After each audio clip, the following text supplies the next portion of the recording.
Bible സർവേയിൽ നമ്മൾ ഇന്ന് യോശുവയുടെ പുസ്തകം തുടർന്ന് പഠിക്കുകയാണ്.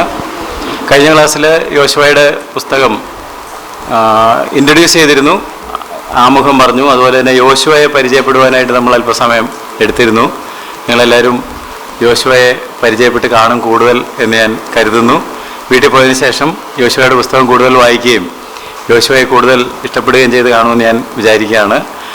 ഞാൻ യോശുവയുടെ പുസ്തകം കഴിഞ്ഞ ആഴ്ച വീണ്ടും വായിച്ചപ്പോൾ എന്നെ കൂടുതൽ ആകർഷിച്ച ഒരു കാര്യം ഞാൻ ക്ലാസ്സിലേക്ക് വരുന്നതിന് മുമ്പേ പറയുന്നത്, കഴിഞ്ഞ ക്ലാസ്സിൽ പറഞ്ഞിരുന്നു യോശുവ മോശ പറഞ്ഞതുപോലെ ചെയ്തു എന്നൊരു പ്രയോഗം 17-ാം അധ്യായത്തിൻ്റെ 10-ാം വാക്യത്തിൽ, പുറപ്പാട് പുസ്തകം 17-10 നമ്മൾ കണ്ടിരുന്നു.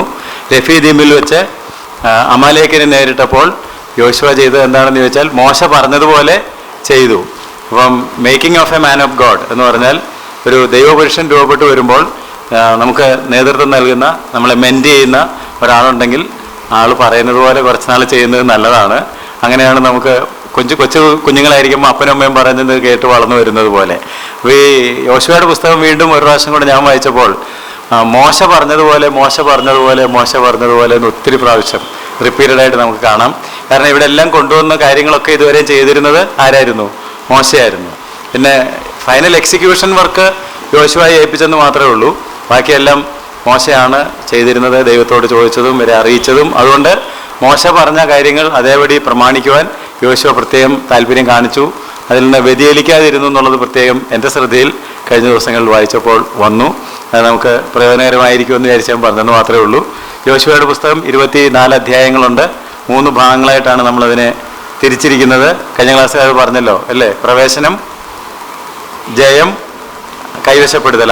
കൈവശപ്പെടുത്തലാണ് ഏറ്റവും പ്രധാനപ്പെട്ട വാക്യം അല്ലെങ്കിൽ വാക്കെന്നും പറഞ്ഞിരുന്നു. Entering the land, overcoming the land and occupying the land. ഈ 3 കാര്യങ്ങളാണ് നമ്മൾ കാണുന്നത്. ലോകത്തെ ജയിച്ച ജയമോ നമ്മുടെ വിശ്വാസം തന്നെ, അതാണ് കുറിവാക്യം. യോശുവയുടെ പുസ്തകവും എഫേസ്യ ലേഖനവും പാരലായിട്ട് പഠിക്കാവുന്നതാണ് എന്ന കാര്യവും കഴിഞ്ഞ ക്ലാസ്സിൽ ഞാൻ പറഞ്ഞിരുന്നു. അത് കഴിഞ്ഞിട്ടാണ് നമ്മൾ യോശുവയെ പരിചയപ്പെട്ടത്. നമുക്ക് ഇന്ന് ഈ 3 ഭാഗങ്ങളിൽ കൂടിയും കഴിയുന്നത്ര സമയം വളരെ ക്വിക്കായിട്ടൊന്ന് പോയിട്ട് ഇന്നോ അല്ലെങ്കിൽ അടുത്ത ക്ലാസ് കൊണ്ടോ യോശുവയുടെ പുസ്തകം തീർക്കുന്നതിനായിട്ട് നമുക്ക് ശ്രമിക്കാം. ന്യായാധിപന്മാരുടെ പുസ്തകവും മുമ്പോട്ടുള്ള പുസ്തകങ്ങളും പഠിക്കുവാൻ നിങ്ങൾ ഉത്സാഹത്തോടെയാണ് ഇരിക്കുന്നതെന്ന് എനിക്ക് മനസ്സിലാവുന്നുണ്ട്. അതുകൊണ്ട് യോശുവയുടെ പുസ്തകം ആദ്യത്തെ യൂണിറ്റ് എടുക്കുമ്പോൾ എൻ്ററിങ് ദ ലാൻഡ് എന്നാണ്, അല്ലെങ്കിൽ അവർ യോർദാൻ കടന്ന് ഈ വാഗ്ദത്ത നാട്ടിലേക്ക് പ്രവേശിക്കുന്ന കാര്യമാണ് ആദ്യത്തെ 4-5 അധ്യായങ്ങളിൽ നമ്മൾ വായിക്കുന്നത്. അധ്യായങ്ങളുടെ ഡിവിഷൻ ഓർക്കുന്നുണ്ടാവും. 1 മുതൽ 5 വരെയാണ് പ്രവേശനം, 6 മുതൽ 12 വരെയാണ് ജയം, 13 മുതൽ 24 വരെയാണ് കൈവശപ്പെടുത്തുന്നത് അല്ലെങ്കിൽ അവകാശപ്പെടുത്തുന്നത്. അപ്പോൾ അത് എൻ്റർ ചെയ്തത് എങ്ങനെയാണെന്നുള്ള കാര്യം നമുക്ക് നോക്കാം. 1-ാം അധ്യായത്തിൽ എൻട്രി ഇല്ല. കാരണം 1-ാം അധ്യായത്തിൽ യോശുവയെ ഒന്നുകൂടെ നമുക്ക് പരിചയപ്പെടാനും യോശുവയുടെ കമ്മീഷനിങ് എങ്ങനെയായിരുന്നു, നേതൃത്വത്തിലേക്ക് യോശുവയെ ഉയർത്തിയത് ദൈവം എങ്ങനെ അപ്രൂവ് ചെയ്തു എന്നൊക്കെയുള്ള കാര്യം ഒന്നുകൂടെ എടുത്ത് പറയുകയാണ് ചെയ്യുന്നത്. അതുകൊണ്ട് യോശുവയുടെ പുസ്തകം 1-ാം അധ്യായം എല്ലാവർക്കും എടുക്കുകയാണെങ്കിൽ ആദ്യത്തെ ചില വാക്യങ്ങൾ വായിക്കുന്നത് നന്നായിരിക്കും. യഹോവയുടെ ദാസനായ മോശയുടെ മരണശേഷം, ആരെങ്കിലും യഹോവയുടെ ദാസനായ മോശ എന്നുള്ള പ്രയോഗം എത്ര പ്രാവശ്യം ഉണ്ടെന്ന് എണ്ണാനോ വല്ല ഒരു ശ്രമം നടത്തിയോ? നിങ്ങൾ പഠിക്കുന്ന ആളുകളാണോ എന്നറിയാൻ വേണ്ടി ഞാൻ കഴിഞ്ഞ ആഴ്ച വീണ്ടും അത് എണ്ണി. എനിക്കൊരു 15-16 പ്രാവശ്യം അത് റിപ്പീറ്റഡായിട്ട് വരുന്നത് കാണാനായിട്ട് സാധിച്ചു. നിങ്ങൾ എണ്ണിയെങ്കിൽ കണ്ടേനേയും. അപ്പം ചിലപ്പോൾ അതിൽ കൂടുതൽ 13 കണ്ടവരൊക്കെ ഉണ്ട്. അപ്പോൾ എണ്ണിയിട്ടുണ്ട് ആരൊക്കെയോ. ഏതായാലും 10-ൽ കൂടുതൽ പ്രാവശ്യം യഹോവയുടെ ദാസനായ മോശ എന്ന പ്രയോഗമുണ്ട്. ആദ്യത്തെ അധ്യായത്തിലെ 4 വാക്യങ്ങൾ ഞാൻ കാണിച്ചു തന്നായിരുന്നു. 8-ന്റെ 11, 14, 9-ന്റെ 24, 11-ന്റെ 12, 15, 12-ന്റെ 6, 13-ന്റെ 8, 18-ന്റെ 7, 22-ന്റെ 2, 4, 5 ഈ വാക്യങ്ങളിലൊക്കെ അത് പറഞ്ഞിട്ടുണ്ട്. ഞാൻ കാണാത്ത ചില വാക്യങ്ങളും ഉണ്ടാകാം, നിങ്ങൾ ചിലപ്പോൾ ശ്രദ്ധിച്ചെങ്കിൽ. പക്ഷേ ഇത് പറഞ്ഞതിന് വേണ്ടിയല്ല. 14-ാം അധ്യായത്തിൻ്റെ 6-ാം വാക്യം ഒന്ന് വായിക്കുക, എന്നിട്ട് നമുക്ക് തിരിച്ചു വരാം. 14-ന്റെ 6. അനന്തരം യഹൂദ മക്കൾ ഗിൽഗാലിൽ യോശുവയുടെ അടുക്കൽ വന്നു. കെനിസ്യനായ യെഫുന്നയുടെ മകൻ കാലേബ് അവനോട് പറഞ്ഞത്, യഹോവ എന്നെയും നിന്നെയും കുറിച്ച് ദൈവപുരുഷനായ മോശയോട്. അപ്പോൾ ഇപ്പോൾ യഹോവയുടെ ദാസനായ മോശ ആരായിട്ട് മാറി? ദൈവപുരുഷനായ മോശയായിട്ട് മാറി. അതും ശ്രദ്ധിക്കുന്നത് നല്ലതാണ്. He became A man of God. So അതുകൊണ്ട് ഞാൻ ഇടയ്ക്ക് പറഞ്ഞുകൊണ്ടിരുന്നത് എങ്ങനെയാണ് the making of A man of God. ഒരു ദൈവപുരുഷൻ പെട്ടെന്നൊരു ദിവസം അങ്ങോട്ട് ഉദയം ചെയ്യുന്നതല്ല. ഇപ്പോൾ നമ്മൾ പലപ്പോഴും അങ്ങനെ കാണുന്നത്, മാനസാന്തരപ്പെട്ടു, വേദപുസ്തകം കയ്യിലോട്ടെടുത്തു, ദൈവപുരുഷനായിട്ട്, ശ്രേഷ്ഠ ദൈവദാസനായിട്ട് പ്രസംഗം തുടങ്ങി, ശുശ്രൂഷ, അദ്ദേഹത്തിന് ഒരു പ്രത്യേക മിനിസ്ട്രി. പക്ഷെ അത് വേദപുസ്തകത്തിൻ്റെ ഒരു ജനറൽ പ്രിൻസിപ്പിൾ അല്ല. ചിലപ്പം എനി ലോ ഹാസ്, അല്ലേ, ഒരു അപവാദം ഉണ്ടെന്നുള്ളത് പറഞ്ഞ പോലെ ആരെങ്കിലുമൊക്കെ ഒരാളെ ചിലപ്പം അങ്ങനെ ദൈവം എഴുന്നേൽപ്പിച്ചൊന്ന് വരാം. പക്ഷേ ജനറലി ബൈബിളിൻ്റെ പ്രിൻസിപ്പിൾ അതല്ല. It takes some time. അല്ലെങ്കിൽ ദൈവരാജ്യത്തിൽ മൈക്രോവേവ് സാധാരണ കാണാറില്ല എന്നുള്ള കാര്യം നമ്മൾ ഓർക്കുന്നത് നല്ലതാണ്. ഇറ്റ് ടേക്സ് മെച്യൂരിറ്റി എന്ന് പറയുന്നത്, പക്വത എന്ന് പറയുന്നത് ടൈം കൺസ്യൂമിംഗ് ആണ്. അപ്പോൾ അങ്ങനെ സമയമെടുത്താണ് ഇവരൊക്കെ വളർന്നത്. ഏതാണെങ്കിലും മോശ ദൈവപുരുഷനായി. അതുപോലെ തന്നെ തീമോഥെയോസിൻ്റെ ലേഖനം നിങ്ങൾ വായിക്കുകയാണെങ്കിൽ നീയോ ദൈവത്തിൻ്റെ മനുഷ്യനായുള്ളവേ. അപ്പോൾ അതും പഠിക്കേണ്ട ഒരു വിഷയമാണ്. How A person can become A man of God. ആളുകൾ ഭംഗിക്ക് നമ്മൾ ആര് പ്രസംഗിക്കാൻ ചെന്നാലും he's A man of God എന്നൊക്കെ പറയുന്ന ആ അർത്ഥത്തിലല്ല ഞാനിത് ഉദ്ദേശിക്കുന്നത്. അത് ആളുകളെ പ്രസാദിപ്പിക്കാൻ വേണ്ടി പറയുന്നതാണ്. But the Bible calls when the Bible calls a person a man of God, you have to take it seriously. അല്ലേ, വേദോസ്തവ ഒരാളെ ദൈവപുരുഷൻ എന്ന് വിളിക്കുകയാണെങ്കിൽ, ദൈവ മനുഷ്യൻ എന്ന് വിളിക്കുകയാണെങ്കിൽ അത് പ്രത്യേകം ശ്രദ്ധ അർഹിക്കുന്നു. അപ്പോൾ അങ്ങനെയുള്ള ആളുകളെ നമ്മളൊന്ന് ശ്രദ്ധിക്കുന്നത് നല്ലതാണ്. ഓക്കെ, നമുക്ക് 1-ാം അധ്യായത്തിലേക്ക് മടങ്ങി വരാം. വായിക്കാം. യഹോവയുടെ ദാസനായ മോശയുടെ മരണശേഷം യഹോവ നൂന്റെ മകനായ മോശയുടെ ശുശ്രൂഷകനായ യോശുവയോട് അരുളി ചെയ്തത്, എൻ്റെ ദാസനായ മോശ മരിച്ചു, ആകയാൽ നീയും ഈ ജനമൊക്കെയും പുറപ്പെട്ട് യോർദാനക്കരെ ഞാൻ ഇസ്രായേൽ മക്കൾക്ക് കൊടുക്കുന്ന ദേശത്തേക്ക് കടന്നു പോകുവിൻ. അപ്പോൾ ഇനി മോശ മരിച്ചു എന്നുള്ളത് കൊണ്ട് നിങ്ങൾ ഇനാക്റ്റീവ് ആകേണ്ട കാര്യമില്ല, ഡെസ്പായിരിക്കേണ്ട കാര്യമില്ല. നമ്മൾ കഴിഞ്ഞ പുസ്തകത്തിൽ, ആവർത്തന പുസ്തകത്തിൽ കണ്ടതാണ്. മോശയുടെ മരണത്തിൽ അവർക്ക് ദുഃഖമുണ്ടായിരുന്നു. അവർ ഏതാണ്ട് 1 മാസത്തോളം ദുഃഖാചരണം നടത്തി കഴിഞ്ഞതാണ്. Now it is time for them to act. ഇനി മുന്നോട്ട് പോകാനായിട്ട് നമ്മൾ മരിച്ചുപോയി അല്ലെങ്കിൽ ഒരു വിഷമം ഉണ്ടായെന്ന് വിചാരിച്ച് എന്നും കരഞ്ഞും ദുഃഖിച്ചും മാത്രം ഇരിക്കേണ്ട കാര്യമില്ല. നെക്സ്റ്റ് സ്റ്റെപ്പിലേക്ക് നമ്മൾ പോകണം. അങ്ങനെ ദൈവം കൽപ്പിക്കുന്നത് കടന്നു പോകുവീൻ, നിങ്ങളുടെ ഉള്ളങ്കാൽ ചവിട്ടുന്ന സ്ഥലമൊക്കെയും ഞാൻ മോശയോട് കൽപ്പിച്ചതുപോലെ നിങ്ങൾക്ക് തരുമെന്നല്ല, ഓൾറെഡി ഗിവൺ, നിങ്ങൾക്ക് തന്നിരിക്കുന്നു, നിങ്ങൾ പോയി കൈവശപ്പെടുത്തിയാൽ മാത്രം മതി. അപ്പോൾ അവിടെയും ആ പ്രയോഗം ശ്രദ്ധിക്കുക, മോശയോട് കൽപ്പിച്ചതുപോലെ. പുതിയ കൽപ്പനയൊന്നുമില്ല, നേരത്തെ തന്നെ ദൈവം മോശയോട് കൽപ്പിച്ചിട്ടുണ്ട്. അതിൻ്റെ ഒരു എക്സിക്യൂഷൻ മാത്രമാണ് ഇവിടെ നടക്കുന്നതെന്നുള്ള കാര്യം ഓർക്കുക. എന്നിട്ട് ഇദ്ദേഹത്തിൻ്റെ യോശുവയുടെ മിനിസ്ട്രിയുടെ ബേസിസ് എവിടെയാണ് നിൽക്കുന്നതെന്നുള്ളത് ദൈവം ഓർമ്മപ്പെടുത്തുന്നുണ്ട്. അതുകൊണ്ട് ഞാൻ ചില വാക്യങ്ങൾ വിടുക. 5 മുതൽ 9 വരെയുള്ള വാക്യങ്ങൾ വായിക്കാം. 5-ാം വാക്യം മുതൽ 9-ാം വാക്യം വരെ. നിന്റെ ജീവകാലത്ത് ഒരിക്കലും ഒരു മനുഷ്യനും നിന്റെ നേരെ നിൽക്കുകയില്ല. ഞാൻ മോശയോട് കൂടെ ഇരുന്നത് പോലെ നിന്നോട് കൂടെയും ഇരിക്കും. ഞാൻ നിന്നെ കൈവിടുകയില്ല, ഉപേക്ഷിക്കുകയുമില്ല. ഉറപ്പും ധൈര്യമുള്ളവനായിരിക്കുക. ഞാൻ അവർക്ക് കൊടുക്കുമെന്ന് അവരുടെ പിതാക്കന്മാരോട് സത്യം ചെയ്ത ദേശം നീ ആ ജനത്തിന് അവകാശമായി വിഭാഗിക്കും. എൻ്റെ ദാസനായ മോശെ നിന്നോട് കൽപ്പിച്ചിട്ടുള്ള ന്യായപ്രമാണമൊക്കെയും അനുസരിച്ച് നടക്കേണ്ടതിന് നല്ല ഉറപ്പും ധൈര്യവുമുള്ളവനായി മാത്രം ഇരിക്കുക. ചെല്ലുന്നിടത്തൊക്കെയും നീ ശുഭമായിരിക്കേണ്ടതിന് അത് വിട്ട് ഇടത്തോട്ടോ വലത്തോട്ടോ മാറരുത്. ഈ ന്യായപ്രമാണ പുസ്തകത്തിലുള്ളത് നിന്റെ വായിൽ നിന്നും നീങ്ങിപ്പോകരുത്. അതിൽ എഴുതിയിരിക്കുന്നത് പോലെയൊക്കെയും പ്രമാണിച്ച് നടക്കേണ്ടതിന് നിരാവും പകലും അത് ധ്യാനിച്ചു കൊണ്ടിരിക്കണം. എന്നാൽ നിന്റെ പ്രവൃത്തി സാധിക്കും, നീ കൃതാർത്ഥനായിരിക്കും. നിന്റെ ദൈവമായ യഹോവ നീ പോകുന്നിടത്തൊക്കെയും നിന്നോട് കൂടെ ഉള്ളതുകൊണ്ട് ഉറപ്പും ധൈര്യമുള്ളവനായിരിക്കുക. ഭയപ്പെടരുത്, ഭ്രമിക്കുകയും അരുത് എന്ന് ഞാൻ നിന്നോട് കൽപ്പിച്ചുവല്ലോ. അപ്പം യോശുവയുടെ ദൗത്യം ഇവിടെ പറഞ്ഞിരിക്കുന്നത്, നീ ഈ ജനത്തിന് അവകാശം വിഭാഗിക്കും, കൊടുക്കുന്നത് ഞാനാണ്. നിൻ്റെ ജോലി അത് ഡിവൈഡ് ചെയ്ത് ഓരോരുത്തർക്ക് കൊടുക്കുക എന്നുള്ളത് മാത്രമാണ്. ദൈവമാണ് ഈ കാര്യം തരുന്നത്. ബട്ട് ഒരു ചെറിയ ജോലി മാത്രമേ ഏൽപ്പിച്ചിട്ടുള്ളൂ. അത് വിഭജിച്ച് ഓരോരുത്തരുടെ കയ്യിൽ ഏൽപ്പിക്കുക. ആവർത്തിച്ച് 2 കാര്യങ്ങൾ ഇവിടെ പറഞ്ഞത് നിങ്ങളുടെ ശ്രദ്ധയിൽ വന്നു കാണും എന്ന് ഞാൻ കരുതുന്നു. ഒരു കാര്യം പറഞ്ഞത്, ഞാൻ നിന്നോടുകൂടെ ഇരിക്കും. പല പ്രാവശ്യം ആവർത്തിച്ചായിരുന്നു, I will be with you, ഞാൻ നിന്നോടുകൂടെ ഇരിക്കും. അപ്പോൾ ഇതൊരു പ്രധാനപ്പെട്ട കാര്യമാണ്, ദൈവം നമ്മളുടെ കൂടെ ഇരിക്കുക. അപ്പോൾ യോശുവയുടെ വിജയത്തിൻ്റെ പിന്നിൽ, യേശുവിൻ്റെ വിജയത്തിൻ്റെ പിന്നിൽ നമ്മൾ യേശുവിൻ്റെ പരിശുദ്ധാത്മ നിറവിനെക്കുറിച്ച് അപ്പോസ്തല പ്രവൃത്തി 10:38 വായിക്കുമ്പോൾ, നസ്രായനായ യേശുവിനെ ദൈവം പരിശുദ്ധാത്മാവിനാലും ശക്തിയാലും അഭിഷേകം ചെയ്തു. അതുകൊണ്ട് ദൈവം അവനോടുകൂടെ ഇരുന്നു. അവൻ നന്മ ചെയ്തും പിശാച് ബാധിച്ചവരെ സൗഖ്യമാക്കിയും കൊണ്ട് സഞ്ചരിച്ചതുമായ ചരിത്രം. ദ കീ ഈസ് ദൈവം അവനോടുകൂടെ ഇരുന്നു. ഇത് പറയുമ്പോൾ ചിലർക്ക് യേശു ദൈവമല്ലായിരുന്നോ, പിന്നെ ദൈവം അവനോടുകൂടെ ഇരുന്നു എന്ന് പറഞ്ഞ് എന്തിനാണെന്നൊരു ഡൗട്ട് വരരുത്. കാരണം ഞാൻ നേരത്തെ ഇടയ്ക്കൊക്കെ പറയാറുള്ളത് പോലെ എന്ത് കുഴപ്പം കണ്ടുപിടിക്കാമെന്ന് ചിന്തിച്ചുകൊണ്ടിരിക്കുന്ന ആളുകളുള്ളത് കൊണ്ട് യേശു ദൈവമാണ്. പക്ഷേ മനുഷ്യനായി തീർന്നപ്പോൾ നമുക്കൊരു മാതൃക സെറ്റ് ചെയ്യുകയാണ്. അപ്പോൾ അതുകൊണ്ടാണ് പറയുന്നത്, when the Holy Spirit is with you, God is with you, because Holy Spirit is also God, ദൈവമായതുകൊണ്ട്. അത് തന്നെയാണ് ഇവിടെ യോശുവ അനുഭവിക്കുന്നത്. യോശുവയുടെ കൂടെ ആരുണ്ടായിരുന്നു? ദൈവം അവൻ്റെ കൂടെ ഉണ്ടായിരുന്നു. റിപ്പീറ്റ് ചെയ്ത് പറഞ്ഞിരിക്കുന്നത് നിങ്ങൾ കണ്ടു കാണും എന്ന് ഞാൻ വിചാരിക്കുന്നു, ഇല്ലേ? ഞാൻ നിന്നോട് കൂടെ ഉണ്ട്, ഞാൻ നിന്നോട് കൂടെ ഇരിക്കും എന്ന്. അതുകൊണ്ടാണ് 5-ാം വാക്യത്തിലുണ്ടായിരുന്നു, ഞാൻ മോശയോടുകൂടെ ഇരുന്നത് പോലെ നിന്നോട് കൂടെയും ഇരിക്കും, ഞാൻ നിന്നെ കൈവിടുകയില്ല, ഞാൻ നിൻ്റെ കൂടെ എപ്പോഴും ഉണ്ടായിരിക്കും. ദൈവം ആവർത്തിച്ച് പറഞ്ഞ കാര്യം. 9-ാം വാക്യം, നിൻ്റെ ദൈവമായ യഹോവ നീ പോകുന്നിടത്തൊക്കെയും നിൻ്റെ കൂടെ ഉള്ളത് കൊണ്ട് ഉറപ്പും ധൈര്യമുള്ളവനായിരിക്കുക, ഭയപ്പെടരുത്, ഭ്രമിക്കുകയും ചെയ്യരുത്. സോ നമുക്ക് ഈ അഷ്വറൻസ് ഉണ്ടോ? ഉണ്ട്. കണ്ടാലും ലോകാവസാനത്തോളം എല്ലാ നാളും ഇങ്ങോട്ടുണ്ട്. ഞാൻ നിന്നെ കൈവിടുകയില്ല, ഉപേക്ഷിക്കുകയില്ല. അപ്പം യോശുവയ്ക്ക് കൊടുത്ത അതേ ബ്ലെസ്സിങ് നമുക്കും ദൈവം തരുന്നുണ്ട്. എല്ലാവരും നമ്മളെ കൈവിട്ടാലും നമ്മുടെ മരണക്കിടക്ക വരെ നമ്മളുടെ കൂടെ വിശ്വസ്തമായിട്ട് കൂടെ ഇരിക്കാൻ നമുക്ക് ഒരാളെ മാത്രമേ വിശ്വസിക്കാൻ പറ്റുള്ളൂ, ജീസസ്. വേറെ ആരെയും നമുക്ക് അങ്ങനെ വിശ്വസിക്കാൻ പറ്റുകയില്ല. മനുഷ്യ സ്നേഹവും മനുഷ്യൻ്റെ കൂറും താല്പര്യങ്ങളും ഉപദേശങ്ങളും ഒക്കെ മാറി മാറി പോകും. എന്നാൽ നമ്മുടെ കർത്താവ് ഒരിക്കലും മാറുകയില്ല. വാക്ക് പറഞ്ഞാൽ അങ്ങനെ തന്നെ അവൻ നമ്മളുടെ കൂടെ എന്നും ഉണ്ടായിരിക്കും. യോശുവയ്ക്ക് അഷ്വറൻസ് കൊടുത്തു. എന്നിട്ട് ആവർത്തിച്ച് യോശുവയോട് പറഞ്ഞൊരു കാര്യം, നീ നല്ല ഉറപ്പും ധൈര്യമുള്ളവനായിരിക്കുക. ഉറപ്പും ധൈര്യവും.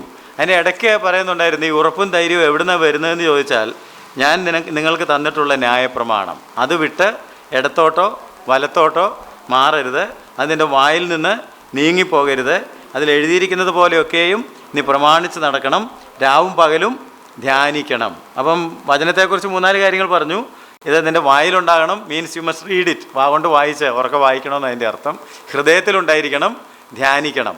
പൗലോസും പറയുന്നുണ്ട്, ഞാൻ വരുവോളം വായന, ഞാൻ വരുവോളം വായന. അതെന്നെ ഇവിടെയും പറഞ്ഞത്, ഇത് വായിക്കണം, നിൻ്റെ വായിൽ നിന്ന് നീങ്ങിപ്പോകരുത്. ചില പിള്ളേർക്ക് ഉറക്ക വായിക്കണം, ചില പിള്ളേർക്ക് പെതുക്കെ വായിക്കണം. എനിക്ക് തോന്നുന്നത് യോശുവയോട് ഉറക്ക വായിച്ചോളാനാണ് പറഞ്ഞതെന്ന് തോന്നുന്നു. കാരണം വിശ്വാസം കേൾവിയാലും, കേൾവി ക്രിസ്തുവിൻ്റെ വചനത്താലും. അതുകൊണ്ട് നിൻ്റെ വായിൽ നിന്ന് നീങ്ങിപ്പോകരുത്, നീ ഇത് വായിക്കണം, ഉറക്ക വായിച്ചോ. അത് മാത്രമല്ല, ഉറക്ക വായിക്കുന്നത് ഹൃദയത്തിലേക്ക് ഇറങ്ങണം, അത് രാവും പകലും നീ ധ്യാനിക്കണം. പിന്നെ ആ വായിച്ചതും ധ്യാനിച്ചതുമായിട്ടുള്ള കാര്യങ്ങൾ പ്രമാണിച്ച് നടക്കണം. ഇത് വളരെ ഇമ്പോർട്ടൻ്റ് ആണ്. വായിക്കണം, ധ്യാനിക്കണം, പ്രമാണിക്കണം. Read the word, meditate the word and do the word. വായിച്ചാൽ മാത്രം പോരാ, ധ്യാനിച്ചാൽ മാത്രം പോരാ, വായിക്കുകയും ധ്യാനിക്കുകയും ചെയ്ത കാര്യങ്ങൾ പ്രമാണം, പ്രവൃത്തി പദത്തിൽ കൊണ്ടുവരണം. സോ ബൈബിൾ പഠിക്കാനുള്ളൊരു ടെക്നിക്ക് തന്നെ അതാണ്. ഞാൻ ബൈബിൾ സർവേ തുടങ്ങിയ സമയത്ത് പറഞ്ഞു തന്നിട്ടുണ്ട് 5 കാര്യങ്ങൾ.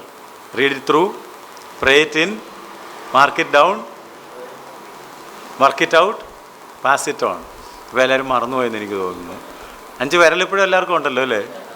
5 വിരലിൽ ഓരോ കാര്യങ്ങൾ ഓർത്തിരുന്നാൽ മതി. വായിക്കുക, വായിച്ച കാര്യങ്ങൾ മനസ്സിലാകാനായിട്ട് പ്രാർത്ഥിക്കുക, പ്രാർത്ഥിച്ച് മനസ്സിലാക്കിയ കാര്യങ്ങൾ നമുക്ക് ബുദ്ധി വളരെ കുറവായതുകൊണ്ടും മറന്നു പോകുന്നത് കൊണ്ടും ഇപ്പോൾ പലതും ഓർമ്മയില്ല എന്ന് പ്രായം കൂടി വരുന്നവരും ഇപ്പം പിള്ളേരും പറയുന്നുണ്ട്, ഒന്നും ഓർക്കുന്നില്ല. അതുകൊണ്ട് എന്ത് ചെയ്യണം? എഴുതി വെക്കണം.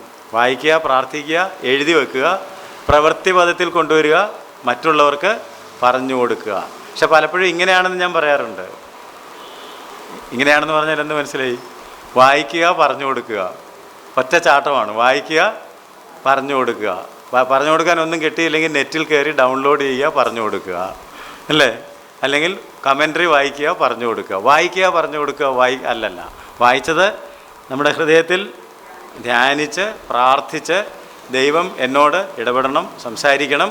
അപ്പോൾ ധ്യാനിച്ച കാര്യങ്ങൾ അല്ല, വായിച്ച കാര്യങ്ങൾ ധ്യാനിക്കണം, ധ്യാനിച്ച കാര്യങ്ങൾ കുറിച്ച് വയ്ക്കണം, എഴുതിയിടണം. എഴുതിയിട്ട കാര്യങ്ങൾ കടലാസിലിരിക്കരുത്, നമ്മുടെ പ്രവൃത്തി പദത്തിൽ കൊണ്ടുവരണം. അത് കഴിഞ്ഞാൽ മറ്റുള്ളവരോട് നമുക്ക് പറയാം. നമ്മൾ ചെയ്യാത്ത കാര്യങ്ങൾ മറ്റുള്ളവർക്ക് ഒരിക്കലും പറഞ്ഞു കൊടുക്കരുത്. അത് അപകടമാണ്. നിങ്ങൾക്ക് ചെയ്യാൻ പറ്റാത്ത കാര്യം മറ്റുള്ളവർ ചെയ്തു എന്ന് പറയുന്നത് നിങ്ങൾ അവരെയും കൂടെ കുഴിയിൽ ചാടിക്കുക. കുരുടൻ കുരുടനെ വഴി കാട്ടുന്നത് പോലെയാണ്. അതുകൊണ്ട് ഈ 5 പ്രിൻസിപ്പിൾസ് എപ്പോഴും ഓർത്തിരിക്കണം. വായിക്കുക, പ്രാർത്ഥിക്കുക, എഴുതി വെക്കുക, പ്രവൃത്തിയിൽ കൊണ്ടുവരിക, മറ്റുള്ളവർക്ക് പറഞ്ഞു കൊടുക്കുക. Read it. ഇംഗ്ലീഷിൽ പറഞ്ഞപ്പോൾ ഞാൻ ഇച്ചിരി കൂടി ഗൗരവത്തിലാണ് പറഞ്ഞത്. റീഡ് ഇറ്റ് ത്രൂ എന്നാണ് പറഞ്ഞത്. ഇപ്പോൾ മലയാളത്തിലായപ്പം വായിക്കുക എന്നേ പറഞ്ഞുള്ളൂ. Read it through means read from the beginning to the end. ക്രമമായി കൃത്യമായിട്ട് വായിക്കണം. പ്രേ പറഞ്ഞപ്പോൾ പ്രേ ഇറ്റ് ഇൻ എന്നാണ് പറഞ്ഞത്. അതിപ്പം ധ്യാനിക്കേണ്ടതെന്ന് ആരെങ്കിലും ചോദിച്ചെങ്കിൽ പ്രാർത്ഥനയും ധ്യാനവും ഒരുമിച്ചാണ് നടക്കുന്നത്. Pray it in, let it go inside of you. പിന്നെ mark it down or write it down and work it out. മറ്റുള്ളവർക്ക് കാണത്തക്ക തരത്തിൽ ഇത് പ്രവൃത്തി പദത്തിലേക്ക് കൊണ്ടുവരണം. And pass it on. ഇങ്ങനെ 5 കാര്യങ്ങളാണ് ബൈബിൾ പഠിക്കാൻ നമ്മൾ എപ്പോഴും ഓർത്തിരിക്കേണ്ടത്. അതൊരു എളുപ്പവഴി എന്നുള്ളതേ ഉള്ളൂ. ഏതാണെങ്കിലും യോശുവയുടെ ദൈവം അത് പറഞ്ഞു എന്നുള്ളതുകൊണ്ട് ഞാൻ ഒന്നുകൂടെ പറഞ്ഞെന്നുള്ളതേ ഉള്ളൂ.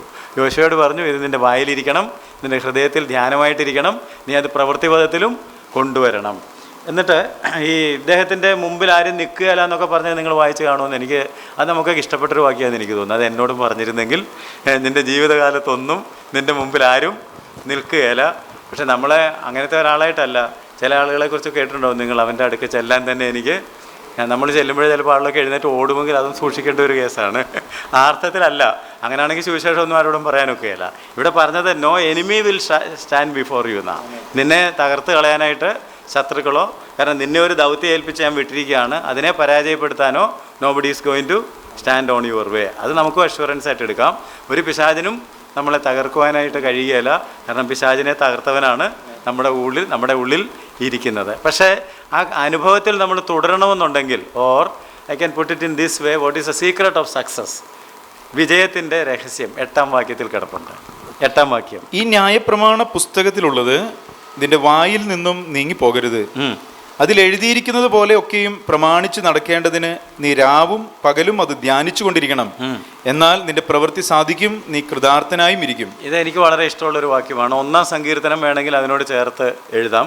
അവിടെ എഴുതിയിരിക്കുന്നത് അങ്ങനെ തന്നെയാണ്. ദുഷ്ടന്മാരുടെ ആലോചന പ്രകാരം നടക്കാതെയും പാപികളുടെ വഴിയിൽ പരിഹാസികളുടെ ഞങ്ങളാരും അത് ചെയ്യുന്നില്ല എന്ന് നിങ്ങൾ പറയുന്നത് ഞാൻ കാണുന്നുണ്ട്. ചെയ്യേണ്ട കാര്യം അതിന് താഴെ പറഞ്ഞിട്ടുണ്ട്. യഹോവയുടെ ന്യായപ്രമാണത്തിൽ രാപ്പകൽ ധ്യാനിക്കുന്നവൻ, യഹോവയുടെ ന്യായപ്രമാണത്തെ സന്തോഷിച്ച് രാപ്പകൽ ധ്യാനിക്കുന്നവൻ ഭാഗ്യവാൻ.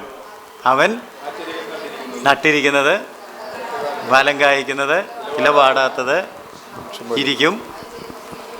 അതാ എനിക്ക് വേണ്ടത്. അവൻ ചെയ്യുന്നതൊക്കെയും സാധിക്കും. അപ്പം നമ്മുടെ ജീവിതം വിജയിക്കാൻ ഇവിടെ ഒക്കെ സീക്രട്സ് കിടപ്പുണ്ട്. അവൻ ചെയ്യുന്നതൊക്കെയും സാധിക്കും. He shall prosper, he will succeed. അത് തന്നെ ഇവിടെയും പറഞ്ഞത്, നിൻ്റെ പ്രവൃത്തി സാധിക്കും. അത് കഴിഞ്ഞിട്ടൊരു വാക്ക് പറഞ്ഞു, അത് ചിലർക്കൊക്കെ മനസ്സിലാകാനൊരു ബുദ്ധിമുട്ടുണ്ട്. നീ കൃതാർത്ഥനായും ഇരിക്കും.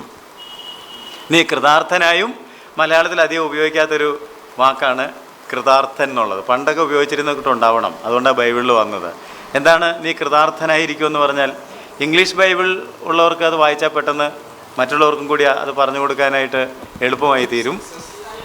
എന്താണ് ഇംഗ്ലീഷിൽ പറഞ്ഞിരിക്കുന്നത്? You will have success. You will have success. ഉണ്ടോ? നിനക്ക് ജീവിത വിജയം ഉണ്ടാകും, നിൻ്റെ പ്രവൃത്തി സാധിക്കും, നിൻ്റെ ജീവിതം, നിൻ്റെ ദൗത്യം വിജയിക്കും. കൃതാർത്ഥൻ എന്ന് പറഞ്ഞാൽ കൃതജ്ഞതയുള്ളവരെന്നോ നന്ദിയുള്ളവരെന്നോ എന്നുള്ള അർത്ഥമല്ല.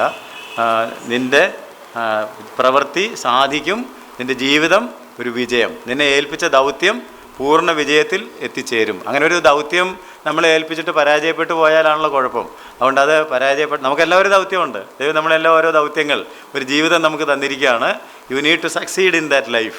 അതിന് ഏറ്റവും എളുപ്പമുള്ള വഴി ഈ ന്യായപ്രമാണത്തിലുള്ളത് നിൻ്റെ വായിൽ നിന്നും ഹൃദയത്തിൽ നിന്നും മാറിപ്പോകരുത്. അത് നീ രാവും പകലും ധ്യാനിച്ചുകൊണ്ടിരിക്കണം. അതിൽ പറഞ്ഞിരിക്കുന്ന കാര്യങ്ങൾ പ്രവൃത്തിപഥത്തിൽ കൊണ്ടുവരണം. ചെറിയ പ്രായത്തിൽ ഈ കാര്യം നിങ്ങൾ ഗ്രഹിച്ചെടുത്താൽ അത് തീർച്ചയായിട്ടും അനുഗ്രഹകരമായിരിക്കും. പ്രായം കൂടി പോയതുകൊണ്ടും കുഴപ്പമില്ല. ഏത് പ്രായത്തിലും ദൈവത്തിൻ്റെ വചനം നമ്മെ ജയത്തിലേക്ക് നടത്തുന്നതാണ്. മോശയ്ക്കും യോശുവയ്ക്കും ഒക്കെ ദൈവം കൊടുത്ത സീക്രട്ട് ഇത് തന്നെയാണ്. അതുകൊണ്ട് യോശുവ അത് വളരെ കൃത്യമായിട്ട് ആചരിക്കുന്നുണ്ട്. നിങ്ങൾ പുസ്തകം വായിച്ചെങ്കിൽ കണ്ടു കാണും. വാഗ്ദത്ത ദേശത്ത് ചെന്ന് കഴിഞ്ഞപ്പോൾ അവിടെ കല്ലൊക്കെ നാട്ടിയിട്ട് ആ കല്ലിൽ ഈ പ്രമാണങ്ങളൊക്കെ അദ്ദേഹം എന്ത് ചെയ്തു?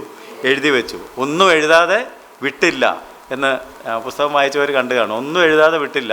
ദൈവം കൽപ്പിച്ചതൊക്കെയും ആ കല്ലിൽ എഴുതി വെച്ചതെന്തിനാ? അന്ന് ഫോട്ടോ കോപ്പി ഇല്ലായിരുന്നു, പ്രിൻറ്റിങ് ഇല്ലായിരുന്നു. അതുകൊണ്ട് ഇങ്ങനെയൊക്കെ എഴുതി വെച്ചെങ്കിൽ മാത്രമേ ആളുകൾക്ക് അവിടെ ഇവിടെയൊക്കെ ഇത് വായിക്കാനായിട്ട് സാധിക്കുകയുള്ളൂ. നിങ്ങൾ ചരിത്രം പഠിച്ചിട്ടുള്ള ആളുകളാണെങ്കിൽ എനിക്കിഷ്ടമില്ലാത്ത വിഷയമാണെന്ന് എനിക്കറിയാം. അശോകൻ എന്നൊരു രാജാവിനെ കുറിച്ച് കേട്ടിട്ടുണ്ടോ? അദ്ദേഹത്തിൻ്റെ പില്ലർ ഈഡിക്സ്, റോക്ക് ഈഡിക്സ് അല്ലേ, പാറയിലും പില്ലറിലും ഒക്കെ അദ്ദേഹം എന്ത് എഴുതി വെച്ചു? നല്ല കാര്യങ്ങളൊക്കെ ദേശത്ത് മുഴുവൻ എഴുതി. ഇത് പണ്ട് രാജാക്കന്മാരുടെ ഒരു രീതിയായിരുന്നു. യോശുവ ആയിരിക്കും ചിലപ്പോൾ ഇവരുടെ മോഡലെന്ന് എനിക്ക് തോന്നുന്നത്. അദ്ദേഹം ഈ പ്രമാണങ്ങളൊക്കെ എല്ലാവരും കാണത്തക്ക തരത്തിൽ എഴുതി വെച്ചു. So that people will be inspired and people will get a chance to read. അപ്പോൾ അത് അദ്ദേഹം ദൈവത്തിൽ നിന്ന് പഠിച്ചൊരു കാര്യമാണ്. നമ്മളും ഇത് പഠിക്കുന്നത് നല്ലതാണ്. നമുക്കിപ്പോൾ എഴുതാനൊന്നും നിൽക്കണ്ട, 2 സ്റ്റിക്കർ ഒട്ടിച്ചാലും മതി അല്ലേ? ഇത് എഴുതിയതും മേടിക്കാൻ കിട്ടും. കട്ടളക്കാലിന്മേലും കുറുമ്പടിമേലും ഒക്കെ ഒട്ടിച്ച് വെക്കണം, എഴുതി വെക്കണം. പണ്ടാണ് എഴുതാൻ പാടുപെടണമായിരുന്നു. ഇപ്പോൾ നമുക്ക് എല്ലാം മാർക്കറുകളുണ്ട്, സ്റ്റിക്കറുകളുണ്ട്. അതൊക്കെ ചെയ്യുന്നത് നല്ലതാണ്. വീട്ടിൽ അതേപോലെ കാറയിൽ ഒട്ടിച്ചിട്ടില്ലെന്ന് തോന്നുന്നു, എനിക്ക് തോന്നുന്നല്ലേ. ചിലർക്ക് കാറയിൽ ഒട്ടിക്കാറുണ്ട്. കാറിൽ ഒട്ടിച്ചാൽ പിന്നെ ആ ഒട്ടിച്ച പോലെ ജീവിക്കണം. അത് ജീവിക്കാതിരിക്കുകയാണെങ്കിൽ ഒട്ടിക്കാതിരിക്കുകയാണ് നല്ലത്. എന്നോട് ചിലരൊക്കെ ചോദിക്കാറുണ്ട്, സാറെന്താ ഒന്നും ഒട്ടിക്കാതെ? എൻ്റെ കയ്യിലൊന്നും ഒട്ടിച്ചിട്ടില്ല കേട്ടോ. അപ്പോൾ ഈ ഒട്ടിച്ചായിരിക്കും ചിലപ്പോൾ നമ്മൾ റോഡിൽ ഒട്ടിച്ചതിനെതിരായിട്ടുള്ള പണി കാണിക്കുന്നത്. അപ്പോൾ ആ ഒരു മെസ്സേജ് കൊടുക്കാതിരിക്കാൻ വേണ്ടി ഒട്ടിക്കാതിരുന്നാൽ ദൈവനാമം ചിലപ്പോൾ മഹത്വപ്പെടാൻ ഇടയായിത്തീരും, ഒട്ടിച്ചാൽ ദൈവനാമം ദൂഷിക്കപ്പെടാനും ഇടയാകും. അതൊക്കെ സൂക്ഷിച്ച് ഒട്ടിക്കേണ്ടടുത്ത് ഒട്ടിച്ചാൽ മതി. കർത്താവ് പറഞ്ഞത് എവിടെയൊക്കെ ഒട്ടിക്കണമെന്നാണെന്നുള്ള കാര്യം ഓർത്ത്. കാറിൽ എനിക്ക് കാണാൻ പാകത്തിൽ ഒട്ടിച്ചാൽ വലിയ കുഴപ്പമില്ല. നാട്ടുകാർ കാണാൻ പാകത്തിൽ ഒട്ടിക്കുമ്പം ആ ഒട്ടിച്ചതുപോലെ ആയിരിക്കണം. I hope you understand. ഞാൻ പ്രാക്ടിക്കലായിട്ടൊരു കാര്യം പറഞ്ഞത് മാത്രമേ ഉള്ളൂ. എളുപ്പമുള്ളത് ഒട്ടിച്ചു വെച്ചേക്കുക എന്നുള്ളതാണ്. അതുകൊണ്ട് നമ്മുടെ ഹൃദയത്തിൽ ഇതൊന്ന് ഒട്ടിക്കണം. ഹൃദയം എന്ന മാംസ പലകയിൽ ധ്യാനിക്കുകയും എഴുതി വയ്ക്കുകയും അത് ആചരിക്കുകയും. അതാണ് 1-ാം അധ്യായം. വേറെ കാര്യങ്ങളൊന്നും അധ്യായത്തെക്കുറിച്ച് എനിക്ക് പറയാനില്ല. അത് ഏറ്റവും മനോഹരമായിട്ട് ഈ വചനം ആചരിക്കുന്ന കാര്യത്തിൽ അദ്ദേഹത്തെ കമ്മീഷൻ ചെയ്തപ്പോൾ തന്നെ ദൈവം കൊടുത്ത കാര്യങ്ങൾ. ബാക്കിയൊക്കെ നിങ്ങൾക്ക് വായിച്ചാൽ മനസ്സിലാകും. പിന്നെ ആവർത്തിച്ചൊരു കാര്യമുണ്ട് കേട്ടോ. 18-ാം വാക്യം, ഉറപ്പും ധൈര്യവും ഉള്ളവനായി മാത്രം ഇരിക്കുക. ഒരു 3-4 പ്രാവശ്യം 1-ാം അധ്യായത്തിലുണ്ട്. ഉറപ്പും ധൈര്യവുമുള്ളവനായിരിക്കുക, ഉറപ്പുള്ളവനായിരിക്കുക, ധൈര്യമുള്ളവനായിരിക്കുക. അപ്പോൾ ഇത് ഇങ്ങനെ പഠിപ്പിക്കുമ്പോൾ ഞാൻ ഇടയ്ക്ക് ഇങ്ങനെ പറയാറുണ്ട്, നിങ്ങൾ എന്നോട് യോജിക്കുമെന്ന് എനിക്കറിയത്തില്ല. ഉറപ്പും ധൈര്യവും, വചനത്തിൽ ഉറപ്പും ദൈവത്തിൽ ധൈര്യവും. എവിടെയാണ് ഈ ഉറപ്പും ധൈര്യവും വേണ്ടത്? വചനത്തിൽ ഉറയ്ക്കണം. ആ വചനത്തിനൊരു ദൈവമുണ്ട്. The word has A God. This is the word of God and the word has A God. ഇത് ദൈവത്തിൻ്റെ വചനമാണ്, വചനത്തിനൊരു ദൈവമുണ്ട്. അപ്പോൾ വചനത്തിൽ നമ്മൾ ഉറയ്ക്കുകയും വചനത്തിൻ്റെ ധൈര്യത്തിൽ വചനത്തിൻ്റെ ദൈവത്തിൽ നമ്മൾ ധൈര്യപ്പെടുകയും ചെയ്യണം. ഈ ദൈവം എനിക്ക് മതിയായവനാണ്, അവൻ എന്നെ കൈവിടുകയില്ല. സോ വചനത്തിൽ ഉറയ്ക്കുക, ദൈവത്തിൽ ധൈര്യം. എൻ്റെ വ്യാഖ്യാനമാണ് കേട്ടോ. അങ്ങനെ ആണോ എന്ന് വേറെ തെളിവുണ്ടോയെന്നൊന്നും ചോദിക്കരുത്. എനിക്ക് ഇഷ്ടപ്പെട്ടതുകൊണ്ട് ഞാൻ നിങ്ങളോട് ഷെയർ ചെയ്തതേ ഉള്ളൂ. നിങ്ങൾ പിണങ്ങുകയില്ലെങ്കിൽ നിങ്ങൾക്ക് ഇഷ്ടമാണെങ്കിൽ അത് ഏറ്റെടുക്കാം. വചനത്തിൽ നമ്മൾ എന്തായിരിക്കണം? ഉറച്ചവരായിരിക്കണം. എന്താണ് ദൈവത്തിൻ്റെ വചനം പറയുന്നത് എന്നുള്ളതിനെക്കുറിച്ച്, അതിനാണിത് രാവും പകലും ധ്യാനിക്കണം, വായിക്കണം, ഹൃദയത്തിലേക്ക് കയറണമെന്നൊക്കെ പറഞ്ഞത്. You must be established on the word of God. ദൈവവചനത്തിൽ നല്ല ഉറപ്പുള്ള ആളുകളാണെങ്കിൽ നമുക്ക് ആ വചനം വെളിപ്പെടുത്തുന്ന ദൈവത്തിൽ തീർച്ചയായിട്ടും എന്തുണ്ടാകും? നല്ല കോൺഫിഡൻസ്, നല്ല കറേജ് ഉണ്ടാകും. സോ വചനത്തിൽ ഉറയ്ക്കുക, ദൈവത്തിൽ ധൈര്യപ്പെടുക.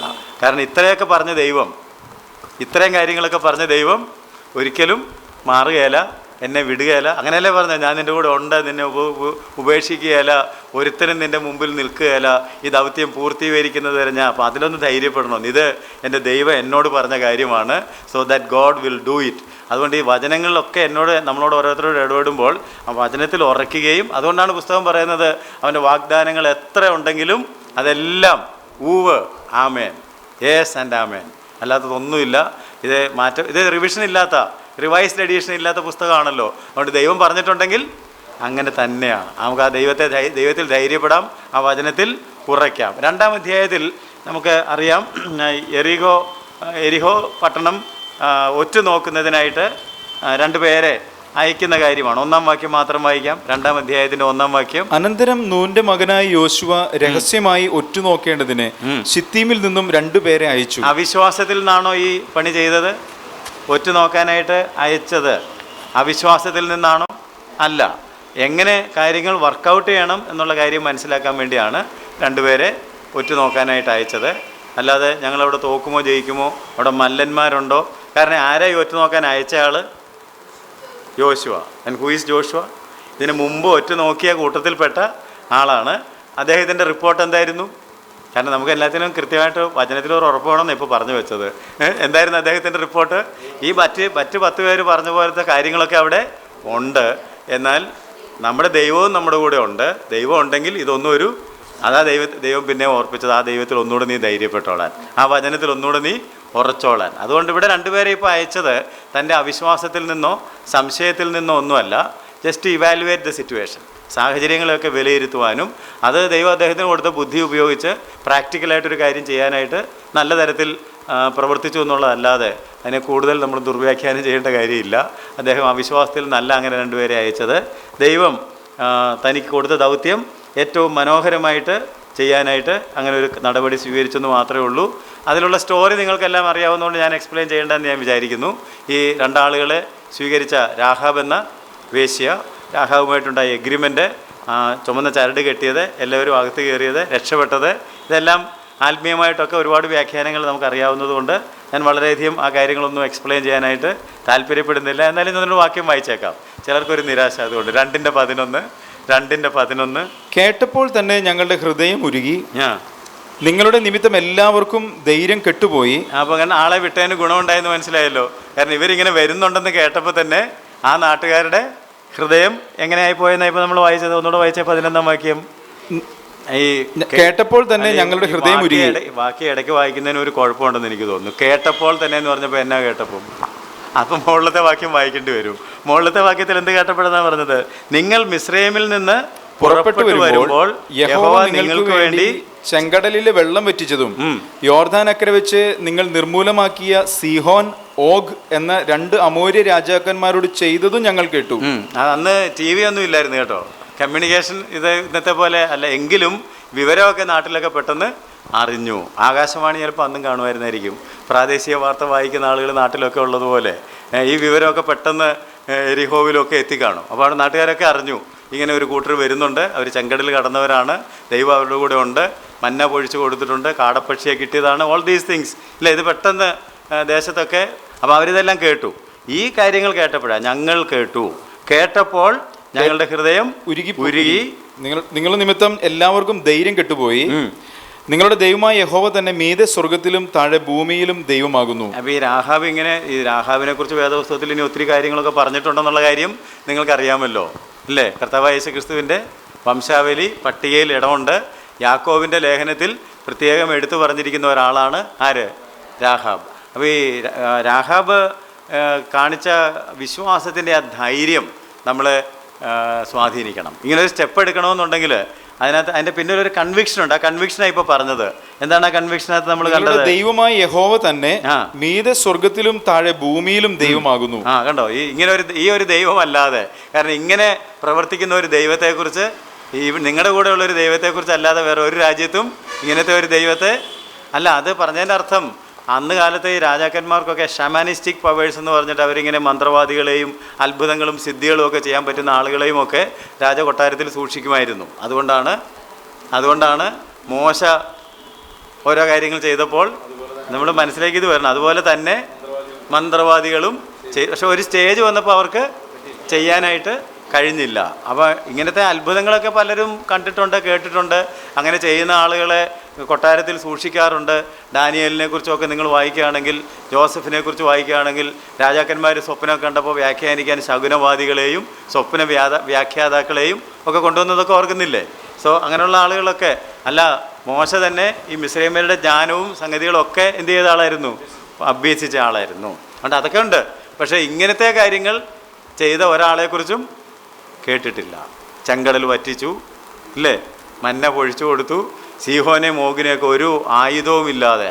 ഇടയിൽ തന്നെ ആയുധമുള്ളത് ആ രാജാക്കന്മാരിലാണെങ്കിൽ സ്റ്റാൻഡിങ് ആർമിയൊക്കെ ഇരിക്കെ അതൊന്നുമില്ലാതെ അവരെയൊക്കെ നീക്കിക്കളഞ്ഞ ഒരു ജനത വരുന്നു എന്ന് കേട്ടപ്പോൾ, അവരിങ്ങോട്ടാണ് വരുന്നതെന്ന് കേട്ടപ്പോഴത്തേക്ക് ആളുകളുടെ ഹൃദയം ഉരുകിപ്പോയി, രാഹാബിൻ്റെ ഹൃദയം ഉറച്ചു. ഇതാണ് വ്യത്യാസം. ആളുകളുടെ ഹൃദയം ഈ കാര്യം എനിക്ക് ബോധ്യപ്പെട്ടു എന്നല്ല രാഹാബ് റിപ്പോർട്ട് ചെയ്തത്. ആണോ? നിങ്ങൾ ശ്രദ്ധിച്ചു നോക്കിയേ, എന്താ പറഞ്ഞത്? കേട്ടപ്പോൾ തന്നെ എൻ്റെ ഹൃദയം ഉരുകിപ്പോയി എന്നാണോ പറഞ്ഞത്? നമ്മൾ വായിച്ച വാക്യം 11 വാക്യം. കേട്ടപ്പോൾ തന്നെ ഞങ്ങളുടെ ഹൃദയം ഉരുകി. ആരേ? ഞങ്ങള് ആ നാട്ടുകാർ. പക്ഷെ ആ നാട്ടുകാരിൽ ആർക്കും ഈ സ്ത്രീക്കുണ്ടായ വിശ്വാസവും ധൈര്യവും കൺവിക്ഷനും നടപടിയും ഒന്നും ഉണ്ടായില്ല. അവർക്കെല്ലാം മനസ്സിലായി ഈ ദൈവമാണ് ദൈവം. ഇത് തന്നെ ഇന്നത്തെയും പ്രശ്നം. നിങ്ങൾ പ്രാർത്ഥിക്കുന്ന ദൈവം, നിങ്ങൾ പോകുന്ന കാര്യമൊക്കെ ശരിയെന്ന് നാട്ടുകാർക്കും അറിയാം. പക്ഷേ നമ്മുടെ കൂടെ ചേരാൻ പറ്റുകയില്ല, താല്പര്യമില്ലെന്നാണ് പറഞ്ഞുകൊണ്ട് നിൽക്കുന്നത്. നിങ്ങൾ മടുക്കണ്ട, നിങ്ങൾ പിന്നെയും പറഞ്ഞോണം കേട്ടോ. ഇത് ദൈവം തന്നെയാണ് ദൈവം എന്നുള്ളത് പിന്നെയും നമ്മുടെ ജീവിതത്തിൽ കൂടി വെളിപ്പെട്ട് വന്നാൽ എന്തെങ്കിലും ഒരു ദിവസം അവർക്കും ആ ബോധ്യം ഉണ്ടാകാൻ ഇടയായി തീരും. എനിവേ, ഈ സ്ത്രീയുടെ ഹൃദയമാണ് നിങ്ങൾ കാണേണ്ടത്. അതുകൊണ്ട് വാട്ട് ഡിഡ് ഷീ ഡു? 12 വാക്യം. ആകയാൽ ഞാൻ നിങ്ങളോട് ദയ ചെയ്യുക കൊണ്ട് നിങ്ങളും എൻ്റെ പിതൃഭവനത്തോട് ദയ ചെയ്ത്, ഐ വോണ്ട് മേഴ്സി എന്നാണ് പറഞ്ഞത്. ഇങ്ങനെ ഒരു ദൈവം നിങ്ങളുടെ കൂടെ ഉള്ളതുകൊണ്ട് എനിക്ക് എന്ത് വേണം? ദയ വേണം, കൃപ വേണം. അപ്പോൾ ദൈവം ശക്തനായിട്ട് പ്രവർത്തിക്കുമ്പോൾ ആ ദൈവത്തിൻ്റെ കൃപയും ദയയും കരുണയും ഒക്കെ നമ്മുടെ ഉള്ളിലേക്ക് വരണം. എന്തിനു വേണ്ടിയാണ് കൃപ വരുന്നത്? എൻ്റെ അപ്പനെയും അമ്മയെയും എൻ്റെ സഹോദരന്മാരെയും സഹോദരിമാരെയും അവർക്കുള്ള സകലത്തെയും ജീവനോടെ രക്ഷിച്ച് ഞങ്ങളെ ഞങ്ങളുടെ ജീവനെ മരണത്തിൽ നിന്നും വിടുവിക്കണമെന്ന് അവരുടെ ആഗ്രഹം ഇതാണ്, ഞങ്ങളുടെ ജീവനെ മരണത്തിൽ നിന്ന് വിടുവിക്കണം, ഞങ്ങളെ ജീവനോടെ രക്ഷിക്കണം. അപ്പം ഈ ദൈവത്തിന് ഞങ്ങളെ മരണത്തിൽ നിന്ന് വിടുവിക്കുവാനും ഞങ്ങളെ ജീവനോടെ രക്ഷിക്കുവാനും കഴിയും എന്ന് ഈ സ്ത്രീക്ക് ബോധ്യമുണ്ടായി. അതുകൊണ്ടാണ് അവൾ രക്ഷപ്പെട്ടത്. അതുകൊണ്ട് രാഹാബ് ഒരു സിമ്പൽ കൂടിയാണ്, ഒരു അടയാളം കൂടിയാണ് എന്നുള്ള കാര്യം നമ്മൾ മറന്നു പോകരുത്. 18-ാം വാക്യം, നിന്റെ അപ്പനെയും അമ്മയെയും സഹോദരന്മാരെയും പിതൃഭവനമൊക്കെയും നിന്റെ അടുക്കൽ വീട്ടിൽ വരുത്തിക്കൊള്ളുകയും വേണം. അല്ലെങ്കിൽ അതിന് തൊട്ട് മുമ്പ് ഈ ചുവപ്പ് ചരട് അവർ അവളോട് പറഞ്ഞത്, ഞങ്ങൾ ഈ ദേശത്ത് വരുമ്പോൾ നീ ഞങ്ങൾ ഇറക്കിവിട്ട ഈ കിളിവാതിലിക്കൽ ഈ ചുവപ്പ് ചരട് കെട്ടണം. നിന്റെ അപ്പനെയും അമ്മയെയും സഹോദരന്മാരെയും പിതൃഭവനത്തെയും ഒക്കെയും നിന്റെ അടുക്കൽ വീട്ടിൽ വരുത്തിക്കൊള്ളുകയും വേണം. അതും പ്രതീകമാണെന്ന് നിങ്ങൾക്ക് അറിയാമല്ലോ. കർത്താവ് യേശുക്രിസ്തുവിന്റെ മരണവും പുനരുദ്ധാനവും അതുവഴിയുള്ള രക്ഷയും. അതിനകത്തേക്ക് നോഹയെക്കുറിച്ച് പറഞ്ഞേക്കുന്നത് പോലെ നോഹ തൻ്റെ കുടുംബത്തിൻ്റെ രക്ഷയ്ക്ക് വേണ്ടി ഒരു പെട്ടകം തീർത്തു, എല്ലാവരെയും അതിനകത്ത് കയറ്റിയെന്ന് പറഞ്ഞതുപോലെ ഈ സ്ത്രീ തൻ്റെ കുടുംബത്തിൻ്റെ രക്ഷയ്ക്ക് വേണ്ടി ഒരു ചുവപ്പ് ചരട് കെട്ടിയെന്ന് വേണമെങ്കിൽ പറയാം. അതൊരടയാളം, സിംബോളിക്കാണ്. എല്ലാവരെയും അതിനകത്ത് ആക്കി. അവരെ ചെയ്ത എഗ്രിമെൻറ്റിനകത്തും അങ്ങനെ തന്നെയായിരുന്നു. ആരെങ്കിലും പുറത്താണെങ്കിൽ ഞങ്ങൾക്കതുമായിട്ട് യാതൊരു ബന്ധവുമില്ല. നിങ്ങൾക്ക് രക്ഷ വേണമെന്നുണ്ടെങ്കിൽ നിങ്ങളിതിനകത്ത് കയറിക്കോണം. അപ്പോൾ അതുതന്നെ പെട്ടകത്തിൻ്റെ കഥ നിങ്ങൾക്ക് അറിയാമെങ്കിൽ കുറച്ചുകൂടെ നന്നായിട്ട് കാര്യം മനസ്സിലാവും. പെട്ടകത്തിൻ്റെ പുറത്തൊക്കെ കുറച്ച് ആളുകൾ കയറിയിരുന്ന് കാണുമെന്ന് എൻ്റെ ഒരു ഇമാജിനേഷൻ. കുറച്ച് പേര് പിടിച്ച് തൂങ്ങിക്കിടന്ന് കാണും, കുറച്ച് പേര് വാതിലിനിട്ട് ഇടിച്ച് കാണും, ചവിട്ടി കാണും. പക്ഷേ കയറാൻ പറ്റിയോ? കയറണമെങ്കിൽ വാതിൽ തുറന്നു വെച്ചിരുന്നപ്പോൾ കയറിക്കോണമായിരുന്നു. അത് കഴിഞ്ഞ് എന്ത് ഗുസ്തി കാണിച്ചാലും മഴ നീണ്ടു നിൽക്കാൻ പോവുകയാണ്, ഈ മതിലിടിഞ്ഞ് വീഴാൻ പോവുകയാണ്, എല്ലാം കൊള്ളയായി പോയി തീ വെച്ച് ചുട്ട് കളയാൻ പോവുകയാണ്. Either through water or through fire, ഒന്നിൽ വെള്ളത്താൽ അല്ലെങ്കിൽ അഗ്നിയാൽ ഇത് നശിക്കും. അപ്പോൾ അതിൽ നിന്ന് രക്ഷ കിട്ടണമെങ്കിൽ അകത്ത് കയറി ഈ വാതിലിനകത്ത് ഉണ്ടായിരിക്കണം, ഒരുത്തനും പുറത്ത് കാണാൻ പാടില്ല. ഇവർ വിട്ടു പോന്നപ്പോഴും അങ്ങനെ തന്നെയായിരുന്നു. ചോരത്തെളിയൊക്കെ ആചരിച്ചപ്പോൾ എല്ലാവരും അകത്തായിരുന്നിരിക്കണം. അപ്പോൾ ഇത് സിംബോളിക്കാണ്. സാൽവേഷൻ വേണമെങ്കിൽ എവിടെ ആയിരിക്കണം? In Christ. If you are in Christ you are perfect, you are saved. Out of Christ ഇതൊന്നും നമുക്ക് പ്രതീക്ഷിക്കാനായിട്ട് സാധിക്കുകയില്ല എന്നുള്ള കാര്യം ഈ രാഹാബിൻ്റെ ഇൻസിഡൻറ്റ് നമ്മളെ പഠിപ്പിക്കുന്നുണ്ട്. അതുകൊണ്ട് രാഹാബിനെ കുറിച്ചുള്ള പുതിയ നിയമ റെഫറൻസുകളും നിങ്ങളെടുത്ത് ഈ അധ്യായം വെച്ച് പഠിക്കുന്നത് നന്നായിരിക്കും. പക്ഷെ നമുക്ക് രാഹാബിൻ്റെ വീട്ടിൽ ഒത്തിരി ദിവസം നിന്നാൽ ഇനി യോർദാൻ കടന്ന് കനാൻ ദേശത്ത് എത്താൻ പറ്റുകയില്ലെന്നുള്ളത് കൊണ്ട് നമുക്ക് മുന്നോട്ട് പോകാം. 3-ാം അധ്യായം. 3-ാം അധ്യായത്തിൽ യോർദാൻ കടക്കുന്നതാണ് പ്രധാനപ്പെട്ട വിഷയം എന്നറിയാമല്ലോ. 3:3 മുതൽ വായിച്ചാൽ, നിങ്ങളുടെ ദൈവമായ യഹോവയുടെ നിയമപ്പെട്ടകത്തെയും അതിനെ ചുമക്കുന്ന ലേവ്യരായ പുരോഹിതന്മാരെയും നിങ്ങൾ കാണുമ്പോൾ നിങ്ങളുടെ സ്ഥലം വിട്ട് പുറപ്പെട്ട് അതിൻ്റെ പിന്നാലെ ചെല്ലണം. അപ്പോൾ ഇവിടെ കഴിഞ്ഞ ക്ലാസ്സിൽ ഞാൻ യോശുവ അധികാലത്തെ എഴുന്നേറ്റു എന്നുള്ളത് ഒത്തിരി വാക്യങ്ങൾ വായിപ്പിച്ച് ഓർക്കുന്നുണ്ടാവും. ഈ അധ്യായം തുടങ്ങുന്നത് അനന്തരം യോശുവ, എനിക്ക് തോന്നുന്നു, ഐ തിങ്ക് യോശുവ was an excited Christian. Christian ഞാൻ ഉപയോഗിച്ചത് നമ്മളിപ്പോൾ ക്രിസ്ത്യാനികളായതുകൊണ്ടാണ്. He was an excited believer or a Christian. അപ്പം ദൈവം ഓരോ ദിവസം എന്തൊക്കെയാണ് ചെയ്യാൻ പോകുന്നുള്ളതിനെക്കുറിച്ച് ഒരു ആകാംക്ഷയും ഉത്സാഹവും ഒക്കെ ഉണ്ടായിരുന്നതുകൊണ്ടാണ് എപ്പോഴാണ് എഴുന്നേറ്റത്? അധികാലത്തെ. ഒരു എക്സൈറ്റ്മെൻറ്റും ഇല്ലെങ്കിൽ ഉച്ച വരെ കിടന്നുറങ്ങും നമുക്ക്, അല്ലേ? അല്ല, നമ്മുടെ ലൈഫിൽ തന്നെ നമുക്കൊരു എക്സൈറ്റ്മെൻറ്റ് ഉണ്ടെങ്കിലേ നമ്മൾ വെളുപ്പം കാലത്തേക്ക് എഴുന്നേറ്റ് ഓരോ കാര്യങ്ങളൊക്കെ ചെയ്യാനും പ്രവർത്തിക്കാനും ഒക്കെ ഉള്ള ഒരു ഉത്സാഹത്തോടെ മുമ്പോട്ട് പോവുള്ളൂ. ഇത് നിരർത്ഥകമായ ഒരു ജീവിതമാണെന്ന് തോന്നുകയാണെങ്കിൽ പിന്നെ എന്താ ചെയ്യേണ്ടത്? പുതപ്പ് വലിച്ചിട്ട് കുറേ കൂടെ കിടക്കുക, കുറേ കൂടെ കൈകെട്ടി കിടക്കുക. അങ്ങനെ ദാരിദ്ര്യം ആയുധപാണിയെ പോലെ നിന്നെ പിടിക്കട്ടെ എന്നാണ് പറയുന്നത്. അതുകൊണ്ട് നമ്മൾ ഈ യോശുവയിൽ നിന്ന് പഠിക്കണം. അവൻ അധികാലത്തെ എഴുന്നേറ്റു. കഴിഞ്ഞ പ്രാവശ്യം ഞാൻ 8 വാക്യങ്ങളെങ്കിലും വായിപ്പിച്ചതാണ്. നിങ്ങളും വായിച്ചവരൊക്കെ കണ്ടു കാണും. അപ്പം ഇവരെ ജോർദാൻ കടത്താൻ പോവുകയാണെന്നൊക്കെയുള്ള കാര്യം അറിഞ്ഞപ്പോൾ ഏതായാലും കടത്താൻ പോകണമെന്നാൽ പിന്നെ പെതുക്കെ എഴുന്നേറ്റാൽ മതിയെന്നല്ല വിചാരിച്ചത്. ഹി സ്റ്റാർട്ടഡ് ഏർലി, വളരെ നേരത്തെ തന്നെ എഴുന്നേറ്റ് അതിനുള്ള ഒരുക്കങ്ങളൊക്കെ ചെയ്തു. എന്നിട്ട് ഞാൻ നിങ്ങളുടെ ശ്രദ്ധയിൽ കൊണ്ടുവരുന്ന 1-2 വാക്യങ്ങൾ. 4-ാം വാക്യം, ഇത്ര ഉത്സാഹമൊക്കെ താൻ കാണിച്ചതിൻ്റെ കാരണം, എന്നാൽ നിങ്ങൾക്കും അതിനും ഇടയിൽ 2000 മുഴം അകലമുണ്ടായിരിക്കണം, അതിനോട് അടുക്കരുത്, അങ്ങനെ നിങ്ങൾ പോകേണ്ടുന്ന വഴി അറിയും, ഈ വഴിക്ക് നിങ്ങൾ മുമ്പേ പോയിട്ടില്ലല്ലോ. അധികാലത്തെ എഴുന്നേറ്റതിൻ്റെ മറ്റൊരു പ്രധാനപ്പെട്ട കാര്യം ദൈവം അവനോട് പറയുകയാണ്, you have not travel through this way. ഈ വഴിക്ക് നിങ്ങൾ ഇതിന് മുമ്പ്, ഇപ്പോൾ ഇന്നത്തെ ദിവസം നിങ്ങൾ പോകാനുള്ള വഴി ഇതിന് മുമ്പ് നിങ്ങൾ പോയിട്ടുള്ളതല്ല. ഞാൻ ആ സ്പിരിച്വൽ ആപ്ലിക്കേഷൻ നിങ്ങൾക്ക് തരികയാണ്. ഇത് വഴിക്ക് നിങ്ങൾ ഇതിന് മുമ്പ് പോയിട്ടില്ലല്ലോ. ഈ ദിവസം എന്തൊക്കെയാണ് നമുക്ക് കൊണ്ടുവരുന്നതെന്ന് നമുക്ക് അറിയാൻ പാടില്ല. So it's always better that you get up early and plan the day with God. ദൈവത്തോടൊപ്പം ആ ദിവസം ഒന്ന് പ്ലാൻ ചെയ്താൽ ഈ ദിവസം എന്തൊക്കെ കാര്യങ്ങളാണ് വരാൻ പോകുന്നതെന്നുള്ളതിനെക്കുറിച്ച് നിങ്ങൾക്ക് പ്ലാനൊക്കെ കാണുമായിരിക്കും.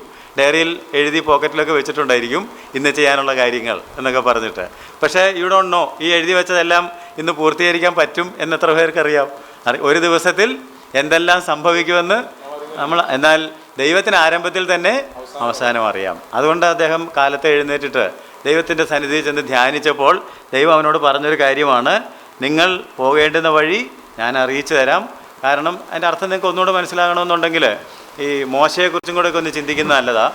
മോശെ 40 കൊല്ലം മിസ്രൈമിൽ ട്രെയിൻ ചെയ്തതുപോലെ തന്നെ 40 കൊല്ലം എവിടെ കൊണ്ടുപോയി ട്രെയിൻ ചെയ്തു? മിദ്യാന്യ മരുഭൂമിയിൽ. So he was well familiar with the desert. ദൈവത്തിൻ്റെ പരിപാടി ഇതൊക്കെ. ഇവനെ മരുഭൂമിയുമായിട്ട് ആദ്യം തന്നെ മോശ എന്ത് ചെയ്തിട്ടുണ്ട്? ഫെമിലിയറൈസ് ചെയ്തിട്ടുണ്ട്. അവിടെയൊക്കെ സഞ്ചരിച്ച് ഇവിടുത്തെ കാര്യങ്ങൾ എന്തായിരിക്കുമെന്നും ആളുകൾ പിറുപിറുക്കുകയും വെള്ളം ഉണ്ടാക്കുകയൊക്കെ ചെയ്യുമ്പം എന്ത് ചെയ്താൽ പറ്റുമെന്നൊക്കെ ഉള്ളത് ഒരു മരം കാണിച്ചു കൊടുത്തെന്ന് പറഞ്ഞാൽ ഈ മരം മരുഭൂമിയിൽ എവിടെ ഉണ്ടാകുമെന്നൊക്കെ ഉള്ളതിനെക്കുറിച്ച് ആർക്കറിവുണ്ടായിരിക്കും? What do you think? മോശയ്ക്ക് ഒരു ജനറൽ ഇൻഫർമേഷനൊക്കെ കാണും. കാരണം എത്ര കൊല്ലം അവിടെ വളർന്ന ആളാണ്. 1-2 ദിവസമല്ല, 40 years. So he knew all the nook and corner of the desert എന്ന് വേണമെങ്കിൽ പറയാം. ഈ മരുഭൂമിയുടെ എല്ലാ മുക്കുമൂലയും അദ്ദേഹത്തിന് ഏതാണ്ടൊക്കെ പരിചയമുണ്ട്. ആട് മേയിച്ചും അല്ലാതെയും ക്യൂരിയോസിറ്റിക്കും ഒക്കെ. ഈ ഒരിക്കൽ ഒരു ബേണിംഗ് ബുഷ് കണ്ടതുപോലെ ഇനിയും വല്ലതും ബേൺ ചെയ്യുമോ എന്ന് വിചാരിച്ചൊക്കെ പുള്ളി എക്സൈറ്റഡ് ആണെന്ന് എൻ്റെ വിചാരം. എവിടെയെങ്കിലും ഇതുപോലത്തെ തിളക്കം വല്ലതൊക്കെ കണ്ടപ്പം ഇനി മോശമെന്ന് വിളി കേൾക്കുമോ എന്നൊക്കെ വെച്ച് ഓടിപ്പോയി കാണും. എൻ്റെ ഒരു ചിന്തയാണ് കേട്ടോ. അപ്പോൾ അങ്ങനെ ഈ മരുഭൂമിയൊക്കെ അദ്ദേഹത്തിന് എന്തുണ്ട്? But not about this plan. ഈ പ്ലേസ് അങ്ങനെ യോശുവയും കണ്ടിട്ടില്ല, ഈ വന്നിരിക്കുന്ന ജനമൊന്നും കണ്ടിട്ടില്ല. അപ്പോൾ ആ ഡയമെൻഷനൊക്കെ അവിടെ വെച്ചോണ്ടാണ് പറയുന്നത്, ഈ വഴിക്ക് നിങ്ങൾ മുമ്പേ പോയിട്ടില്ലല്ലോ. അപ്പോൾ നമ്മൾ പോയിട്ടില്ലാത്ത വഴിക്ക് പലപ്പോഴും ദൈവം നമ്മെ നയിക്കും. അപ്പോഴാണ് ദൈവസാന്നിധ്യം നമുക്ക് ആവശ്യമായി വരുന്നത്. അതുകൊണ്ടാണ് പറഞ്ഞത്, ഞാൻ നിന്നോട് കൂടെ ഇരിക്കും. നീ പോകാത്ത വഴിയിൽ ഞാൻ നിൻ്റെ കൂടെ ഉണ്ടെങ്കിൽ എനിക്കും വഴിയറിയാം. എന്താ സംഭവിക്കാൻ പോകുന്നതെന്ന്. അതുകൊണ്ട് ഞാൻ പറയുന്നത് ഒന്ന് കൂട്ടിക്കോണം കേട്ടോ. Stay close to the guide എന്ന് വേണമെങ്കിൽ പറയാം. നമ്മൾ ടൂറൊക്കെ പോവുകയാണെങ്കിൽ നമ്മൾ ഗൈഡ് ചെയ്ത് കൊണ്ടുപോകുന്ന ഒരാളുണ്ടാവും. പക്ഷേ പല ആളുകളും ക്യൂരിയോസിറ്റി സേക്ക് അങ്ങോട്ടും ഇങ്ങോട്ടൊക്കെ ഓടിപ്പോവും. പിള്ളേരെ കൊണ്ടൊക്കെ പോയിട്ടുള്ളവർക്കറിയാം. അപ്പോൾ നമ്മളിടയ്ക്ക് പറയാം, you stay close to the guide because the guide knows everything അല്ലേ? അങ്ങനെയാണെങ്കിൽ നമുക്കും അങ്ങനെ ഒരു വഴികാട്ടി ഉണ്ടെന്ന് ഞാൻ പറഞ്ഞു. You stay close to the guide. അവനോട് ചേർന്ന് നിൽക്കുകയാണെങ്കിൽ നമ്മൾ ഈ വഴിക്ക് പോയിട്ടില്ലാത്തൊരു ദിവസമാണ് നമ്മുടെ മുമ്പിൽ, ഇതുവരെ കണ്ടിട്ടില്ലാത്തൊരു ദിവസമാണ് നമ്മുടെ മുമ്പിൽ. ബട്ട് ദൈവത്തിനറിയാം അവൻ നമ്മെ ശരിയായിട്ട്. അതുകൊണ്ടാണ് നേരത്തെ പറഞ്ഞത്, ഞാൻ നിന്നെ ഉപദേശിച്ച് നടക്കേണ്ടുന്ന വഴി നിനക്ക്, ഞാൻ നിന്റെ മേൽ ദൃഷ്ടി വെച്ച് നിനക്ക് ആലോചന. അപ്പോൾ പ്രവാചകനെ അന്വേഷിക്കാൻ പോയാൽ നിനക്ക് ചിലപ്പം വഴിയെ പോകാൻ പറ്റത്തില്ല. അതുകൊണ്ട് നീ തന്നെ ദൈവത്തോട് ബന്ധപ്പെട്ട് ഈ ഒരു അനുഭവത്തിൽ ഇരിക്കണം. ഈ വഴിക്ക് നീ പോയിട്ടില്ല, അതുകൊണ്ട് ഇനി ദൈവം കൂടെ കൂടണമെന്നല്ലേ പറഞ്ഞത്. അപ്പോൾ ദൈവത്തെ കൂടെ കൂട്ടണമെങ്കിൽ ഒരു പ്രോബ്ലം ഉണ്ട് കേട്ടോ. അടുത്ത വാക്യം വായിച്ചാൽ, ഏതാണ്ട് 5-ാം വാക്യം വായിച്ചാൽ, ദൈവം കൂടെ വരണമെങ്കിൽ ഒരു കാര്യം കൂടെ വേണമെന്ന് മനസ്സിലാവും. പിന്നെ യോശുവ ജനത്തോട്, നിങ്ങളെ തന്നെ ശുദ്ധീകരിക്കുവിൻ. എന്താ കാരണം? യഹോവ നാളെ നിങ്ങളുടെ ഇടയിൽ അതിശയം പ്രവർത്തിക്കുമെന്ന് പറഞ്ഞു. ആദ്യത്തെ പാട്ടൊന്ന് നോക്കുക. പിന്നെ ജനത്തോട് യോശുവ പറഞ്ഞത് എന്താണെന്ന് ചോദിച്ചാൽ, പെട്ടകം മുമ്പിൽ പോകുന്നു, ദൈവം നിങ്ങളുടെ കൂടെ ഉണ്ടാകുന്നു, ദൈവം വിശുദ്ധനാണ്. അതുകൊണ്ട് അല്ലാതെ എനിക്ക് വഴി അറിയത്തില്ല, ദൈവം ഉണ്ടല്ലോ എന്നും പറഞ്ഞ് അടങ്ങിയിരുന്നാൽ പോരാ. You need to cleanse yourself, you need to sanctify yourself because our God is a holy God. നമ്മുടെ ദൈവം വിശുദ്ധനായ ദൈവമായതുകൊണ്ട് നാം അശുദ്ധിയെല്ലാം വെച്ചുകൊണ്ട് ദൈവമേ നീ എൻ്റെ കൂടെ ഇരുന്നോളം പറഞ്ഞാൽ ദൈവത്തിന് അവിടെ ഇരിക്കാനായിട്ട് സാധിക്കുകയില്ല. നിർമ്മലമായൊരു ഹൃദയം ഉണ്ടെങ്കിൽ മാത്രമേ ദൈവത്തിന് അവിടെ വസിക്കാൻ പറ്റുള്ളൂ. അതുകൊണ്ട് യോശുവ അവരെ പഠിപ്പിച്ച കാര്യങ്ങളൊക്കെ ഓർക്കുക. ഈ വഴിക്ക് നിങ്ങൾ പോയിട്ടില്ല, അതുകൊണ്ട് ദൈവം നിങ്ങളെ വഴി കാണിക്കും. പക്ഷെ ദൈവം നിങ്ങളുടെ കൂടെ ഇരിക്കണമെന്നുണ്ടെങ്കിൽ നിങ്ങളെ തന്നെ വിശുദ്ധീകരിക്കണം. You be a holy people. And thirdly ഒരു കാര്യം കൂടെ യോശുവ പറഞ്ഞു, അത് നിങ്ങൾ വായിച്ച് കേട്ടായിരുന്നു. എന്താണെന്നറിയാമോ? യഹോവ നാളെ നിങ്ങളുടെ ഇടയിൽ അതിശയം പ്രവർത്തിക്കും. ഇന്ന് നിങ്ങൾ അവൻ്റെ കൂടെ നടന്നാൽ, ഇന്ന് നിങ്ങൾ നിങ്ങളുടെ വിശുദ്ധി കീപ്പ് ചെയ്താൽ, you can expect A miracle, A wonder tomorrow. നാളെ അവൻ നിങ്ങൾക്ക് വേണ്ടി ഒരു അതിശയം പ്രവർത്തിക്കും. ആ ഒരു ദൈവം അങ്ങനെ പ്രവർത്തിച്ചോ? യെസ്. ഒരതിശയമല്ല, അതിശയങ്ങളുടെ ഒരു പരമ്പര തന്നെ. അവർ God is a God of wonders. നമ്മുടെ ദൈവം അത്ഭുതങ്ങളുടെ ദൈവമാണ്. അത്ഭുതവാൻ, അതിശയവാൻ എന്നൊക്കെ പാട്ട് പാടുന്നത് കൊണ്ടാണ്. അത് അനുഭവിച്ചിട്ടുള്ള ആളുകളാണ്. അവർക്ക് പാട്ട് പാടിയാൽ നിർത്താൻ പറ്റുകയില്ല. അത്ഭുതവാൻ, അതിശയവാൻ, നീ മാത്രമാണ് ദൈവം എന്നൊക്കെ, അത്ഭുത യേശുവിൻ നാമം എന്നൊക്കെ നമ്മൾ പാടിക്കളയും. അപ്പോൾ കാരണം എന്താണെന്ന് ചോദിച്ചാൽ, ദൈവം നാളെ നമ്മുടെ ഇടയിൽ അതിശയം. നാളെ എന്ന് പറഞ്ഞാൽ ഇവരുടെ കേസിലാണ് സ്പെസിഫിക്. നമുക്ക് ഇന്നും വേണമെങ്കിൽ പ്രതീക്ഷിക്കാം.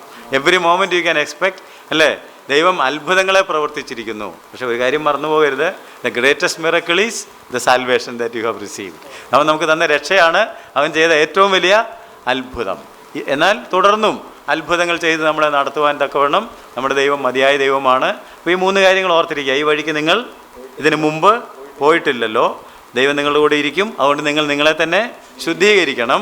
ദൈവം നാളെ നിങ്ങളുടെ ഇടയിൽ അതിശയം പ്രവർത്തിക്കും. അപ്പോൾ ഇങ്ങനെ ഒരു ദൈവമാണ് നമ്മളുടെ ദൈവം എന്നുള്ള കാര്യം ഓർത്തിരിക്കുക. 9-ാം വാക്യം ഒന്ന് വായിക്കുന്നത് നല്ലതായിരിക്കും.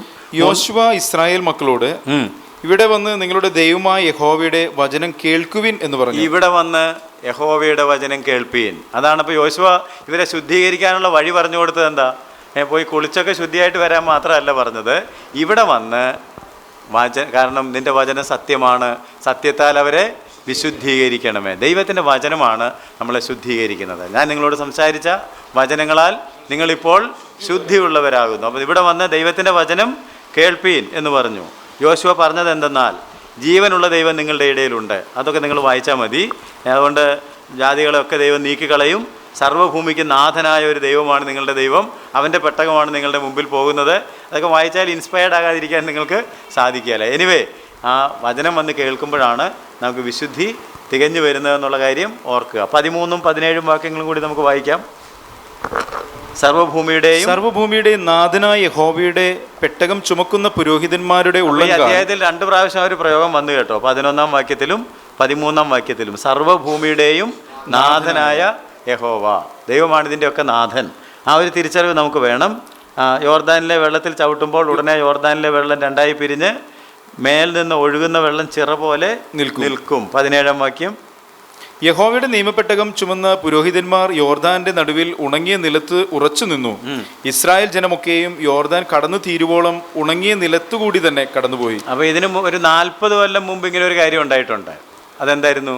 ചെങ്കടൽ കടന്നു. സമാനമായിട്ടുള്ള ഒരു അനുഭവം ഈ പുതിയ തലമുറയ്ക്കും ഉണ്ടായി എന്നുള്ള കാര്യം ഓർത്തിരിക്കുന്നത് നല്ലതാണ്. ഒരു പക്ഷേ നമുക്ക് പ്രതീകാത്മകമായിട്ട് ബൈബിളിനെ വ്യാഖ്യാനിച്ച് ആത്മീയ അർത്ഥം എടുക്കണമെന്നുണ്ടെങ്കിൽ ഈ ചെങ്കടൽ കടന്നത് കർത്താവായ യേശു ക്രിസ്തുവിൻ്റെ മരണം, പാപത്തിൽ നിന്നുള്ള സ്വാതന്ത്ര്യം, സ്നാനം എന്നൊക്കെ, അത് സ്നാനത്തിനൊരു മുൻകുറി. അങ്ങനെയാണെങ്കിൽ ഈ യോർദാൻ കടന്നത്, എപ്പോഴും യോർദാൻ മരണ യോർദാൻ എന്നാണല്ലോ പലരും പറഞ്ഞു കേട്ടിരിക്കുന്നത് തന്നെ. യോർദാൻ കടന്നത് ഇറ്റ് ഈസ് മൈ ഡെത്ത്, എൻ്റെ കർത്താവ് മരിച്ചെന്നുള്ളതുകൊണ്ട് മാത്രം കാര്യമില്ല. ഞാനും അവൻ്റെ കൂടെ, അവൻ മരിച്ചു ഞാനും മരിച്ചു, അവൻ അടക്കപ്പെട്ടു ഞാനും അടക്കപ്പെട്ടു, അവൻ ഉയർത്തെഴുന്നേറ്റു ഞാനും. അപ്പോൾ ഈ 2 എക്സ്പീരിയൻസസാണ്. Christ died and I also died. അപ്പം ചെങ്കടലും കടക്കണം, യോർദാനും കടക്കണം. ഞാൻ ചത്തെങ്കിലേ എനിക്ക് വിക്ടറി ഉണ്ടാവുകയുള്ളൂ. എൻ്റെ ഈ പഴയ മനുഷ്യൻ ജയത്തിലേക്ക് പോകാനായിട്ട് സാധിക്കുകയില്ല. ക്രിസ്ത്യൻ ലൈഫിൽ നമുക്കും ഒരു മരണമുണ്ട്. അതുകൊണ്ട് നാം നമ്മെ തന്നെ നിഷേധിച്ച് ക്രിസ്തുവിൻ്റെ പിന്നാലെ പോകുമ്പോൾ ക്രിസ്തു മരിച്ചതുപോലെ നമ്മളും പാപത്തിന് മരിക്കണം, സ്വയത്തിന് മരിക്കണം എന്നുള്ള കാര്യവും യോർദാൻ നമ്മളെ ഓർമ്മപ്പെടുത്തുന്നുണ്ട്. ഏതാണെങ്കിലും അവർ യോർദാൻ കടന്നു. ആ ഇൻസിഡൻസ് ഒക്കെ നിങ്ങൾക്കറിയാം, അതുകൊണ്ട് അതൊന്നും ഒത്തിരി വിവരിക്കേണ്ട കാര്യമില്ല. 4-ാം അധ്യായത്തിൽ വരുമ്പോൾ അവിടെ കാണുന്ന പ്രധാനപ്പെട്ട കാര്യം എന്താണെന്ന് ചോദിച്ചാൽ, ഇവർ യോർദാൻ കടന്നു കഴിഞ്ഞപ്പോൾ മെമ്മോറിയൽസ് റൈസ്ഡ് എന്ന് വേണമെങ്കിൽ പറയാം. സ്മാരകശിലകൾ ഉയർത്തി.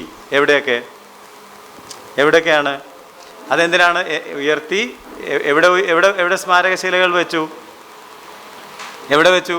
അല്ല, യോർദാൻ്റെ നടുവിലും ഉണ്ടായിരുന്നു. അത് പലരും ശ്രദ്ധിച്ചിട്ടില്ലെന്ന് എനിക്ക് തോന്നുന്നു. കരയ്ക്കും ഉണ്ടായിരുന്നു. അപ്പോൾ വാക്യം വായിക്കാം. 4:9. ഉത്തരം ശരിക്കും പറഞ്ഞാൽ വായിപ്പിക്കുകയല്ല. യോർദാന്റെ നടുവിലും നിയമപ്പെട്ടകം ചുമന്ന പുരോഹിതന്മാരുടെ കാൽ നിന്ന സ്ഥലത്ത് യോശുവ 12 കല്ല് നാട്ടി. അവ ഇന്നുവരെ അവിടെ ഉണ്ട്. 19-20 വാക്യങ്ങൾ. 1-ാം മാസം 10-ാം തീയതി ജനം യോർദാനിൽ നിന്നും കയറി യെരിഹോവിന്റെ കിഴക്കേ അതിരിലുള്ള ഗിൽഗാലിൽ പാളയമിറങ്ങി. യോർദാനിൽ നിന്നും എടുത്ത 12 കല്ല് യോശുവ ഗിൽഗാലിൽ നാട്ടി. അപ്പം നദിയിലും നാട്ടി, കരയിലും നാട്ടി. ഇത് നമ്മൾ പ്രത്യേകം ശ്രദ്ധിക്കണം. 12 stones in river Jordan and another 12 stones in Gilgal. ഗിൽഗാലിലും നാട്ടി, 2 സ്ഥലത്തും. ഈ 2ഉം മെമ്മോറിയൽസ് ആണ്, അല്ലെങ്കിൽ 2ഉം ഓർമ്മ, അല്ലെങ്കിൽ ഈ കാര്യം എന്താണ് എന്ന് ഭാവിയിൽ ആളുകൾ ചോദിക്കുമ്പോൾ എന്ത് പറയണമെന്നാണ് പറഞ്ഞത്? ദൈവം നമുക്ക് വേണ്ടി ചെയ്ത കാര്യങ്ങൾ അവരോട് പറയണം. അപ്പോൾ ചുരുക്കം പറഞ്ഞ കാര്യം മനസ്സിലായി കാണും. ദൈവം നമ്മുടെ ജീവിതത്തിൽ ചെയ്ത കാര്യങ്ങളൊന്നും ഒരിക്കലും മറന്നു പോകരുത്. അതൊക്കെ ഒന്ന് എഴുതി വെക്കുന്നതും ഓർത്തിരിക്കുന്നതും. ഞാൻ കുറച്ച് മുമ്പേ നിങ്ങളോട് പറഞ്ഞത് തന്നെ, write it down, mark it down എന്ന്. എഴുതാൻ മടിയന്മാരും മടിച്ചുകളുമായിട്ടുള്ളവരെ ഓർക്കുക, എഴുതി വെക്കണം. എഴുതി വെക്കുന്നത് വളരെ പ്രധാനപ്പെട്ട കാര്യമാണ്. Reading and writing is elementary to any education. വിദ്യാഭ്യാസത്തിൻ്റെ അടിസ്ഥാന പ്രമാണങ്ങളാണ് വായിക്കുക, എഴുതുക. അപ്പോൾ അതുകൊണ്ട് ഇത് ഓർത്തിരിക്കാൻ കർത്താവായ യേശുക്രിസ്തു അത് തന്നെ ചെയ്തത്. എൻ്റെ ഓർമ്മയ്ക്കായി ഇത് ചെയ്യുവേൻ എന്ന് പറഞ്ഞ് ഒരു ശുശ്രൂഷ നമുക്ക് ഏൽപ്പിച്ചു തന്നു. അതിന് അപ്പമുണ്ട്, വീഞ്ഞുമുണ്ടെന്ന് പറഞ്ഞതുപോലെ യോർദാൻ്റെ നടുവിലുമുണ്ട്, യോർദാൻ്റെ കരയ്ക്ക് പുറത്ത് ഗിൽഗാലിലും ഉണ്ട്. 12 കല്ലുകൾ 2 സ്ഥലത്ത് നാട്ടിയിട്ടുണ്ട്. അതുകൊണ്ട് 5-ാം അധ്യായത്തിൻ്റെ 9-ാം വാക്യം ഒന്ന് വായിച്ചാൽ, ഇച്ചിരി മുന്നോട്ട് പോയി 5:9 വായിച്ചാൽ ഗിൽഗാൽ എന്താണെന്നുള്ളത് അറിയാനായിട്ട് യഹോവ യോശുവായോട്, ഇന്ന് ഞാൻ മിസ്രയീമിന്റെ നിന്ന് നിങ്ങളിൽ നിന്നും ഉരുട്ടി കളഞ്ഞിരിക്കുന്നു എന്ന് അരുളി ചെയ്തു. അതുകൊണ്ട് ആ സ്ഥലത്തിന് ഇന്ന് വരെ ഗിൽഗാൽ എന്ന് പേരിട്ടിരിക്കുന്നു. ഗിൽഗാൽ എന്ന് പറഞ്ഞാൽ നിന്ന് ഉരുട്ടി കളഞ്ഞു എന്നാണ്. ദൈവം നമ്മുടെ കൂടെ ഉണ്ടെന്നുള്ള കാര്യം ബോധ്യപ്പെട്ടപ്പോൾ നമ്മുടെ നിന്ന നീങ്ങിപ്പോയി. നമുക്ക് ഒരു ഗിൽഗാൽ എക്സ്പീരിയൻസ്. നമ്മുടെ പഴയ നിന്ദകളും അപമാനങ്ങളും ഒന്നുമില്ലാത്തവരാണ്, നൊമാഡിക് പീപ്പിളാണ്, ഇവരിങ്ങനെ അലഞ്ഞു നടക്കുകയാണ് എന്നൊക്കെയുള്ള എല്ലാ നിന്ദകളും അവർ നിന്ന് നീങ്ങിപ്പോയി അവർ അവകാശ സ്ഥലത്തേക്ക് പ്രവേശിക്കുന്നത് നമുക്ക് കാണാം. അല്ലെങ്കിൽ ഈ ദൈവത്തിൻ്റെ സാന്നിധ്യം അവർ അനുഭവിച്ചപ്പോൾ അവർക്ക് പരാജയപ്പെടാൻ വകയില്ലാത്ത തരത്തിൽ ദൈവത്തിൻ്റെ വിജയം അവർ ആഘോഷിക്കുന്നത് നമുക്ക് കാണാം. അത് യോശുവയെ എങ്ങനെ അഫക്റ്റ് ചെയ്തു എന്നുള്ളത് കാണാനായിട്ട് നമുക്ക് 2 വാക്യങ്ങൾ അവിടുന്ന് ഇവിടുന്നൊക്കെ ഓടിച്ചൊന്ന് വായിച്ചാൽ 4:14-15, 4-ാം അധ്യായത്തിൻ്റെ 14-15. അന്ന് യഹോവ യോശുവയെ എല്ലാ ഇസ്രായേലിൻ്റെയും മുമ്പാകെ വലിയവനാക്കി. അവർ മോശയെ ബഹുമാനിച്ചതുപോലെ അവനെയും അവൻ്റെ ആയുഷ്കാലമൊക്കെയും ബഹുമാനിച്ചു. അത് യോശുവയ്ക്ക് കിട്ടിയൊരു ദൈവാനുഗ്രഹമാണ്. കാരണം അന്ന് യോശുവയെ എല്ലാ ഇസ്രായേലിൻ്റെ മുമ്പാകെ വലിയവനാക്കി. ഞാൻ പറയുന്നതിൻ്റെ അർത്ഥം നിങ്ങൾ ഗ്രഹിക്കുന്നുണ്ടോയെന്ന് എനിക്കറിയാൻ പാടില്ല. കുറച്ചൊക്കെ എല്ലാവരും ഗ്രഹിക്കുന്നുണ്ടായിരിക്കും. ഒരു സഭയിൽ അല്ലെങ്കിൽ ഒരു സ്ഥാപനത്തിൽ മിടുമിടുക്കനായ എല്ലാ തരത്തിലും തികഞ്ഞ ഒരു ഭരണാധികാരി ഉണ്ടായിരുന്നു എന്ന് വിചാരിക്കുക, അല്ലെങ്കിൽ ഒരു പാസ്റ്റർ ഉണ്ടായിരുന്നു വിചാരിക്കുക. അദ്ദേഹം കഴിഞ്ഞ് പിന്നെ വരുന്ന പാസ്റ്റർക്ക് എന്നാ ചെയ്യാനുള്ളത്? പ്രാക്ടിക്കൽ എക്സാമ്പിൾ, പൗലോസാണ് എഫെസോസിലെ പാസ്റ്ററായിട്ട് 3 കൊല്ലം ഇരുന്നത്. അദ്ദേഹം വിട വാങ്ങിയപ്പോൾ ആരെ പാസ്റ്ററായിട്ട് വിട്ടു? ആരെ വിട്ടു? തിമോത്തിയെ വിട്ടു. തിമോത്തിയുടെ ഒരു ഗതികേട് നിങ്ങളൊന്ന് ആലോചിച്ച് നോക്കി. പൗലോസ് ശുശ്രൂഷിച്ച സഭയിൽ ശുശ്രൂഷിക്കാൻ പോകേണ്ടി വന്നാൽ അത് ഗതികേടാണോ? അല്ല, അദ്ദേഹത്തിന് പുതിയ അഭിമാനമാണ്. അല്ല, മോശ ശുശ്രൂഷിച്ച സ്ഥാനത്താണ് ഇപ്പോൾ ആര് ശുശ്രൂഷിക്കുന്നത്? ഒരു ഉഴപ്പനായിരുന്നെങ്കിൽ നമുക്ക് എന്തെങ്കിലുമൊക്കെ ചെയ്തൊന്ന് പേരെടുക്കാമായിരുന്നു. നമ്മുടെ മുമ്പിൽ അധികാരത്തിലിരുന്ന ആൾ ഇത്തിരി ഉഴപ്പനായിരുന്നെങ്കിൽ, നിങ്ങൾ ജോലി ചെയ്തിട്ടുള്ള സ്ഥാപനങ്ങളെയൊക്കെ ഒന്ന് മനസ്സിൽ കണ്ടാൽ, നമ്മുടെ മാനേജർ ഉഴപ്പനായിരുന്നെങ്കിൽ നമ്മൾ മാനേജരാകുമ്പം അപ്പോഴേ നമ്മൾ തീരുമാനിച്ച് വെക്കും, ഞാൻ മാനേജരാകുമ്പം ഞാൻ ഇതൊക്കെ ഒന്ന് ശരിയാക്കി എല്ലാം ഒന്ന് നേരെയാക്കും. അല്ല, ഇപ്പോഴും സഭയിൽ പലരും ആഗ്രഹിക്കുന്നുണ്ട്, എൻ്റെ കയ്യിലോട്ട് ഇത് കിട്ടിയിരുന്നെങ്കിൽ തന്നു കഴിയുമ്പോൾ അറിയാം എന്നാ നടക്കാൻ പോകണമെന്നുള്ളത്. ഞാനിതെല്ലാം അടിച്ച് നിരപ്പാക്കി ശരിയാക്കിയതിനേയും ഒരു 2 ദിവസം കൊടുത്താൽ അറിയാം ആരാ നിരപ്പാകാൻ പോകുന്നത് എന്നുള്ളത്. അപ്പോൾ അതുകൊണ്ട് ഞാൻ പറഞ്ഞത്, അങ്ങനെയുള്ളൊരു സാഹചര്യത്തിലാണ് ഇപ്പോൾ യോശുവയും തിമോത്തിയും ഒക്കെ വരുന്നത്. പക്ഷേ അവിടെ ദൈവം അവരുടെ കൂടെ ഉണ്ടായിരുന്നു. അവർ ആ ദൈവത്തിൻ്റെ കൂടെ ചേർന്ന് നിന്നതുകൊണ്ട് മോശയെ പോലെ തന്നെ യോശുവയുടെ കൂടെയും ദൈവം ഉണ്ട് എന്നുള്ള കാര്യം അത് നമ്മൾ പിന്നെ വരുന്ന ആൾ പഠിക്കേണ്ട കാര്യമാണ്, പുറകെ വരുന്ന ആൾ പഠിക്കേണ്ട കാര്യമാണ്. ഞാൻ പറയുന്നത് നിങ്ങൾക്ക് മനസ്സിലാവുന്നുണ്ടെന്ന് ഞാൻ കരുതുകയാണ്. അപ്പോൾ മാത്രമേ നമ്മൾ ദൈവത്തിൽ പൂർണ്ണമായിട്ട്, അല്ലെങ്കിൽ നമ്മൾ എവിടെ ആശ്രയിക്കും? എവിടെ ആശ്രയിക്കും? നമ്മുടെ കഴിവുകളിൽ ആശ്രയിക്കും. എന്നാൽ അങ്ങനെ ഒരു സ്ഥാനം ഇല്ലാതിരിക്കുമ്പോഴാണ് എനിക്ക് എൻ്റെ ജീവിതത്തിൽ നിന്നൊരു അനുഭവം വേണമെങ്കിൽ നിങ്ങളോട് പറയാനുണ്ട്. അതായത് ഞാനൊരു ഹോസ്റ്റലിലൊരു ഇൻമേറ്റ് ആയിരുന്നു. അങ്ങനെ ഇരിക്കുമ്പോഴാണ് എന്നെ പിടിച്ച് അതിൻ്റെ വാർഡനാക്കി. നിങ്ങളൊന്ന് ആലോചിച്ച് നോക്കി, ഇൻമേറ്റ് ആയിരുന്ന ആളെ പിറ്റേ ദിവസം വാർഡനാക്കിയാൽ എന്നായിരിക്കും സംഭവിക്കാൻ പോകുന്നത്? അപ്പോൾ എന്നെ വാർഡനാക്കിയ ആളാണെങ്കിൽ രക്ഷിക്കപ്പെട്ട ഒരാളാണ്. അപ്പോൾ ഞാൻ അദ്ദേഹത്തോട് ചോദിച്ചു, എൻ്റെ സാറേ ഈ ഒരു പണിയല്ല, എന്നെ വേറെ ഏതെങ്കിലും ഹോസ്റ്റലിൽ വിടാൻ പാടില്ലായിരുന്നു എന്ന് ചോദിച്ചപ്പോൾ അദ്ദേഹം പറഞ്ഞു, വേറെ ഹോസ്റ്റലിൽ വിട്ടാൽ നീ നിൻ്റെ ബുദ്ധിയും കഴിവും ഉപയോഗിച്ച് കാര്യങ്ങൾ ചെയ്യുമെന്നറിയാം, ഇവിടെ ആകുമ്പോഴല്ലേ നീ ദൈവത്തിൽ ആശ്രയിക്കുള്ളൂ. അതുകൊണ്ട് pray to God and do something. ഞാൻ പോയി പ്രാർത്ഥിച്ചു. അതിൻ്റെ ഫലമായിട്ട് അവിടെ എന്ത് സംഭവിച്ചു എന്നുള്ളത് ചരിത്രം എന്നോട് ബന്ധമുള്ളവർക്കറിയാം. That whole hostel was converted and 120 people, students were baptized on a particular day. ഒറ്റ ദിവസം 120 പേരെ ഞങ്ങൾ ഇതിലേ നടത്തിക്കൊണ്ട് പോയി ഈ പെരിയാറ്റിലാണ് സ്നാനപ്പെടുത്തിയത്. അപ്പം അങ്ങനെ ഒരു ഉണർവ് അവിടെ വ്യാപരിക്കാനിടയായി. അപ്പോൾ സാറ് അത് കഴിഞ്ഞപ്പോൾ പറഞ്ഞു, ഇതിനാ നിന്നെ അവിടെ ആക്കിയതെന്ന് പറഞ്ഞു. മനസ്സിലായി? അല്ലെങ്കിൽ കൊച്ചു പിള്ളേരുടെ ഹോസ്റ്റലിൽ നിന്നെ ആക്കിയിരുന്നെങ്കിൽ എന്ത് സംഭവിച്ചേനേയും? നീ നിൻ്റെ കഴിവിൽ പിള്ളേരെ അടിച്ചിരുത്തി വലിയ ആളായേനേയും. എന്നാൽ നമ്മളെ എടാ പോടാന്ന് വിളിച്ചുകൊണ്ട് നടന്നവനെ ഇപ്പോൾ നമ്മൾ ഇരുത്തുകയും പറഞ്ഞ് ശരിയാക്കുകയും ചെയ്യേണ്ടത്. അപ്പോൾ ദൈവത്തെ വിളിക്കുക എന്നുള്ളതല്ലാതെ മറ്റൊരു വഴിയും ഇല്ല. അപ്പോൾ യോശുവയ്ക്കും തിമോത്തിക്കും ഒക്കെ സംഭവിച്ച കാര്യം എന്താണെന്ന് ചോദിച്ചാൽ എനിക്ക് എൻ്റെ അനുഭവത്തിൽ നിന്ന് പറയാൻ പറ്റും, they probably put all their trust on God. അല്ലേ? ഈ കർത്താവ് ഇത് പൗലോസ് ശുശ്രൂഷിച്ച സഭയാണ്, ഇത് മോശ നടത്തിയ ജനമാണ്, ഇവരെ നടത്തണമെന്നുണ്ടെങ്കിൽ നിൻ്റെ ആ സാന്നിധ്യം എൻ്റെ കൂടെ ഇല്ലെങ്കിൽ എനിക്ക് സാധിക്കുകയില്ല എന്നിവരെ ദൈവത്തിൻ്റെ സന്നിധിയിൽ വീണ് കരഞ്ഞ് പറഞ്ഞു കാണും. ഞാൻ പറഞ്ഞുകൊണ്ട് ഞാൻ പറയുക, എൻ്റെ അനുഭവം ഞാൻ പറഞ്ഞില്ല, അതുകൊണ്ട് പറഞ്ഞതാണ്. അപ്പം തീർച്ചയായിട്ടും അവർ പറഞ്ഞു കാണും. ദൈവം അത് കേട്ടു. ദൈവം അവനെ എന്ത് ചെയ്തെന്നാണ് പറഞ്ഞത്? വലിയവനാക്കി. മീൻസ് അവൻ്റെ ആ വിനയത്തെ ദൈവം ഓണർ ചെയ്തു. വീണ്ടും നമുക്ക് 6-ാം അധ്യായത്തിൽ നിന്ന് 27-ാം വാക്യം വായിക്കാം. 6-ാം അധ്യായത്തിൻ്റെ 27-ാം വാക്യം. അങ്ങനെ യഹോവ യോശുവയുടെ കൂടെ ഉണ്ടായിരുന്നു, അവന്റെ കീർത്തി ദേശത്തെല്ലായിടത്തും പരന്നു. അവൻ്റെ കീർത്തി ദേശത്തെല്ലായിടത്തും പരന്നു. അപ്പം മോശയുടെ കീർത്തി പരന്നതുപോലെ തന്നെ ആരുടെയും കീർത്തി പരന്നു? യോശുവയുടെയും കീർത്തി പരന്നു. നമ്മൾ ഫസ്റ്റ് പാർട്ട് ഇപ്പോൾ തീർക്കുമെന്ന് ഞാൻ വിചാരിച്ചത്, എന്നാലും തീർത്തേക്കാം. 5-ാം അധ്യായത്തിലെ സംഭവം എന്താണ്? ഈ മെമ്മോറിയൽസ് റൈസ് ചെയ്ത് കഴിഞ്ഞിട്ട് നെക്സ്റ്റ് ഇവൻ്റ് 5-ാം അധ്യായമാണ്. 5-ാം അധ്യായത്തിൽ എന്താണ് സംഭവം അറിയാവോ? സർക്കംസിഷൻ. എന്താണ് സർക്കംസിഷൻ്റെ കാര്യം? 5-ാം വാക്യം, 5-5. പുറപ്പെട്ടു പോകുന്ന ജനത്തിനെല്ലാം പരിച്ഛേദന കഴിഞ്ഞിരുന്നു എങ്കിലും മിസ്രൈമിൽ നിന്നും പുറപ്പെട്ട ശേഷം മരുഭൂമിയിൽ വെച്ച് പ്രയാണത്തിൽ ജനിച്ചവരിൽ ആരെയും പരിച്ഛേദന ചെയ്തിരുന്നില്ല.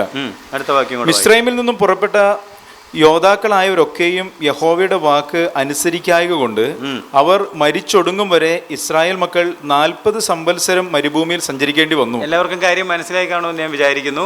അവർ മിസ്രൈമിൽ നിന്ന് പുറപ്പെട്ടു പോന്നപ്പോൾ പരിച്ഛേദനയൊക്കെ കഴിഞ്ഞ ആളുകളായിരുന്നു. പക്ഷേ ആ തലമുറ മുഴുവനും 40 കൊല്ലത്തെ കാര്യമൊക്കെ ഓർമ്മയുണ്ടാവുമല്ലോ, മരുഭൂമിയിൽ മരിച്ചു തുടങ്ങി. അവർക്ക് കുഞ്ഞുകുട്ടികൾ മരുഭൂമിയിൽ വെച്ചുണ്ടായി. അവരെ എന്ത് ചെയ്തിരുന്നില്ല? പരിച്ഛേദന ചെയ്തിരുന്നില്ല. അപ്പോൾ ആ തലമുറ ഇപ്പോൾ കനാൻ ദേശത്ത് പ്രവേശിക്കാൻ പോകുന്നതിന് മുമ്പായിട്ട് അവരെ എന്ത് ചെയ്യണമെന്ന് പറഞ്ഞു? പരിച്ഛേദന ചെയ്യണം. കാരണം ദൈവം അവരുമായിട്ടൊരു ഉടമ്പടി ഉണ്ടെന്നുള്ളതിൻ്റെ അടയാളമാണ് പരിച്ഛേദന. അതുകൊണ്ട് അവരെ പരിച്ഛേദന ചെയ്യണം എന്നാവശ്യപ്പെടുക ചെയ്യുന്നത്. 7-ാം വാക്യം.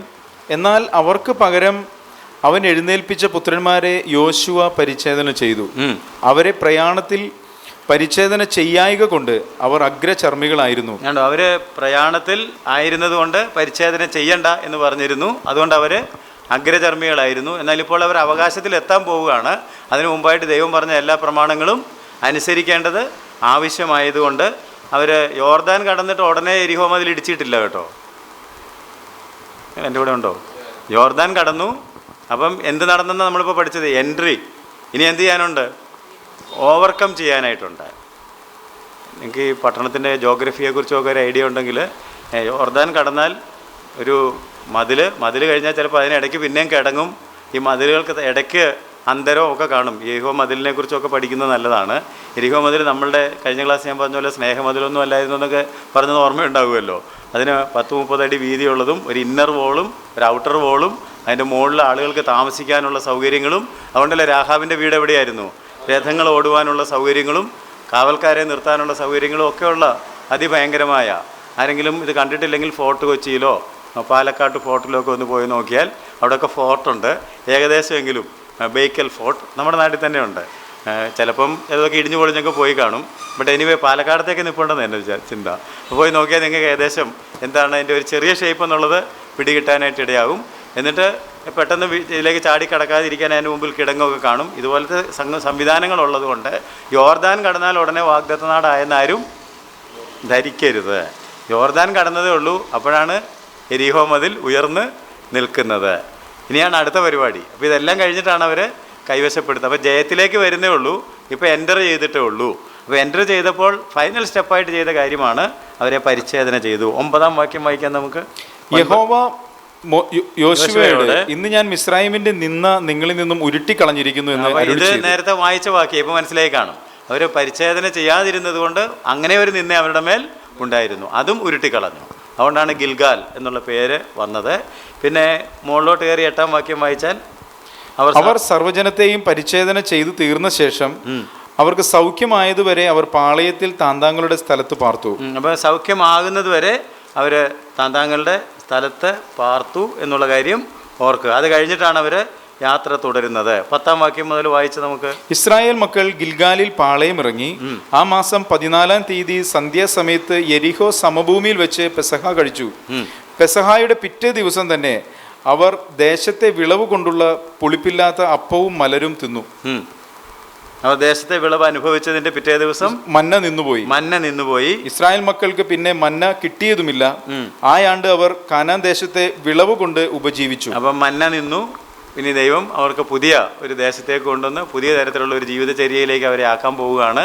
അപ്പം മന്ന വർഷിച്ചുകൊണ്ടിരുന്ന പരിപാടിയും ക്ലോസ് ആയി എന്നുള്ള കാര്യം ഓർക്കുക. ഇനി ജയം എടുത്തിട്ട് ഈ എരിഹോ നിവാസികളെ നീക്കിക്കളഞ്ഞിട്ട് ആ ദേശം വിഭാഗിച്ചെടുക്കാനുള്ള ഉത്തരവാദിത്വമാണ് അവർക്ക് കൊടുത്തിരിക്കുന്നത്. ഇതിനിടയ്ക്ക് ദൈവത്തിൻ്റെ ഒരു ദൂതൻ യോശുവയെ കാണാൻ വരുന്ന കാര്യം 13 മുതൽ 15 വരെയുള്ള വാക്യങ്ങളിൽ കിടപ്പുണ്ട്. യോശുവ എരിഹോവിന് സമീപത്തിരിക്കുമ്പോൾ തല ഉയർത്തി നോക്കി ഒരാൾ കയ്യിൽ വാൾ ഊരിപ്പിടിച്ചുകൊണ്ട് അവൻ്റെ നേരെ നിൽക്കുന്നത് കണ്ടു. വായിച്ചിട്ടുണ്ടാവുമല്ലോ. നീ ആരുടെ പക്ഷക്കാരനെന്ന് ചോദിച്ചു. അതിന് ഞാൻ ആരുടെയും പക്ഷക്കാരനല്ല.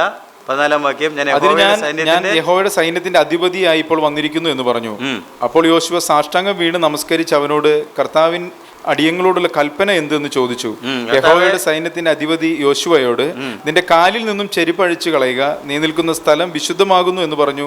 യോശുവ അങ്ങനെ ചെയ്തു. അപ്പം ജയത്തിലേക്ക് പ്രവേശിക്കുന്നതിന് മുമ്പ് ദൈവസാന്നിധ്യം ഒരു പ്രാവശ്യം കൂടെ അനുഭവിച്ചിട്ട് ദൈവസന്നിധിയിൽ ദൈവത്തിൻ്റെ ആലോചന സ്വീകരിച്ചുകൊണ്ടാണ് ഇനി മുന്നോട്ട് പോകാൻ പോകുന്നത്.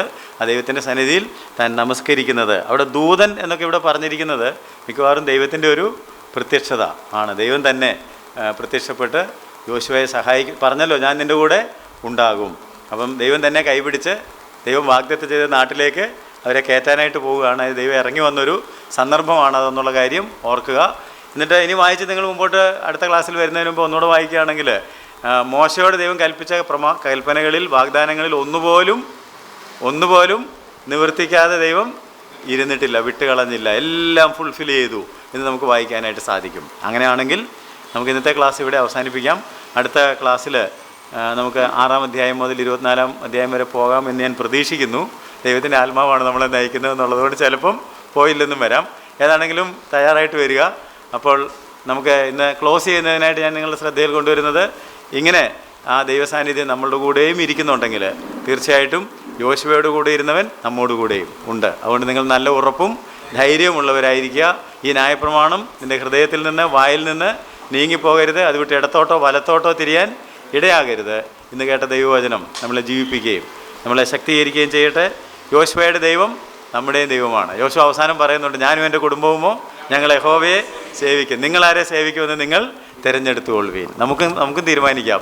അവർ പറഞ്ഞതുപോലെ ഒരു ഉഴപ്പും തീരുമാനമല്ല, ഞങ്ങളും ദൈവത്തെ സേവിക്കും എന്ന് പൂർണ്ണമായിട്ട് നമുക്കൊരു സമർപ്പണത്തോടെ പ്രതിഷ്ഠയോടെ നമ്മളെ ഏൽപ്പിച്ചു കൊടുത്തുകൊണ്ട് നമുക്ക് പിരിഞ്ഞു പോകാം. ദൈവ ഈ വചനങ്ങളാൽ നമ്മളെ അനുഗ്രഹിക്കുമാറാകട്ടെ. ഞങ്ങളുടെ സ്വർഗ്ഗസ്ഥ പിതാവായ ദൈവമേ, തിരുസന്നിധിയിലേക്ക് അടുത്ത് വന്ന് പിന്നെയും ഞങ്ങൾ പ്രാർത്ഥിക്കുന്നു. നിൻ്റെ മഹനീയമായിട്ടുള്ള പദ്ധതികൾക്കായിട്ട്, ആലോചനയ്ക്കായിട്ട്, വചനത്തിനായിട്ട് ഞങ്ങൾ തിരുനാമത്തെ നന്ദിയോട് സ്തോത്രം ചെയ്യുന്നു. യോശുവയോട് കൂടെ ഇരുന്നവൻ ഞങ്ങളുടെ കൂടെയും ഇരിക്കുന്നവനായതുകൊണ്ട് ഞങ്ങൾ നല്ല ഉറപ്പും ധൈര്യമുള്ളവരായിരിക്കാൻ കർത്താവ് ഞങ്ങളുടെ ജീവിതം കർത്താവ് വിജയിക്കും എന്ന് ഞങ്ങൾ അറിയുന്നു. കർത്താവേ, നീ ഞങ്ങളുടെ കൂടെ ഉണ്ടെങ്കിൽ ഞങ്ങൾക്ക് ഒന്നിനും കുറവ് വരികയില്ല. നിൻ്റെ വാഗ്ദാനത്തിനായിട്ട് സ്തോത്രം. ഞാൻ നിന്നെ കൈവിടുകയില്ല, ഉപേക്ഷിക്കുകയുമില്ല. മോശയോട് കൂടി ഇരുന്നതുപോലെ ഞാൻ നിന്നോടുകൂടെയും ഇരിക്കുമെന്ന് അവിടെ അരുളി ചെയ്തിട്ടുണ്ടല്ലോ. കർത്താവ്, ഇത്ര കരുണ കാണിക്കുവാൻ തക്കവണ്ണം ഞങ്ങൾ ഏതുമില്ല എന്ന് ഞങ്ങൾ പിന്നെയും ഓർക്കുന്നു. നിൻ്റെ ആ വലിയ കരുണയുടെ മുമ്പിൽ കർത്താവ് ഞങ്ങളെ തന്നെ വിനയപ്പെടുത്തുന്നു. നീ കർത്താവെ ഞങ്ങൾക്ക് മുമ്പായി ചെന്ന് അതിശയം പ്രവർത്തിക്കുന്ന ദൈവമാണ്. ഞങ്ങൾ ഇതുവഴിയായി കർത്താവ് ഇതിനു മുമ്പ് പോയിട്ടില്ല. എന്നാൽ നിനക്കെല്ലാം അറിയാം. എല്ലാം അറിയുന്ന ദൈവം ഞങ്ങളെ അത്ഭുതകരമായിട്ട് നടത്തുന്നത് കൊണ്ട് ഞങ്ങൾ നിന്നിൽ പിന്നെയും ശരണപ്പെടുന്നു. ഞങ്ങളെ തന്നെ വിനയപ്പെടുത്തുന്നു. ഞങ്ങളെ തന്നെ വിശുദ്ധീകരിക്കുന്നു. നീ ഞങ്ങളെ പിന്നെയും സഹായിക്കണമെന്ന് പ്രാർത്ഥിക്കുന്നു. യേശുവിൻ്റെ നാമത്തിൽ ഞങ്ങളുടെ പ്രാർത്ഥന കേൾക്കണമേ. ആമേൻ.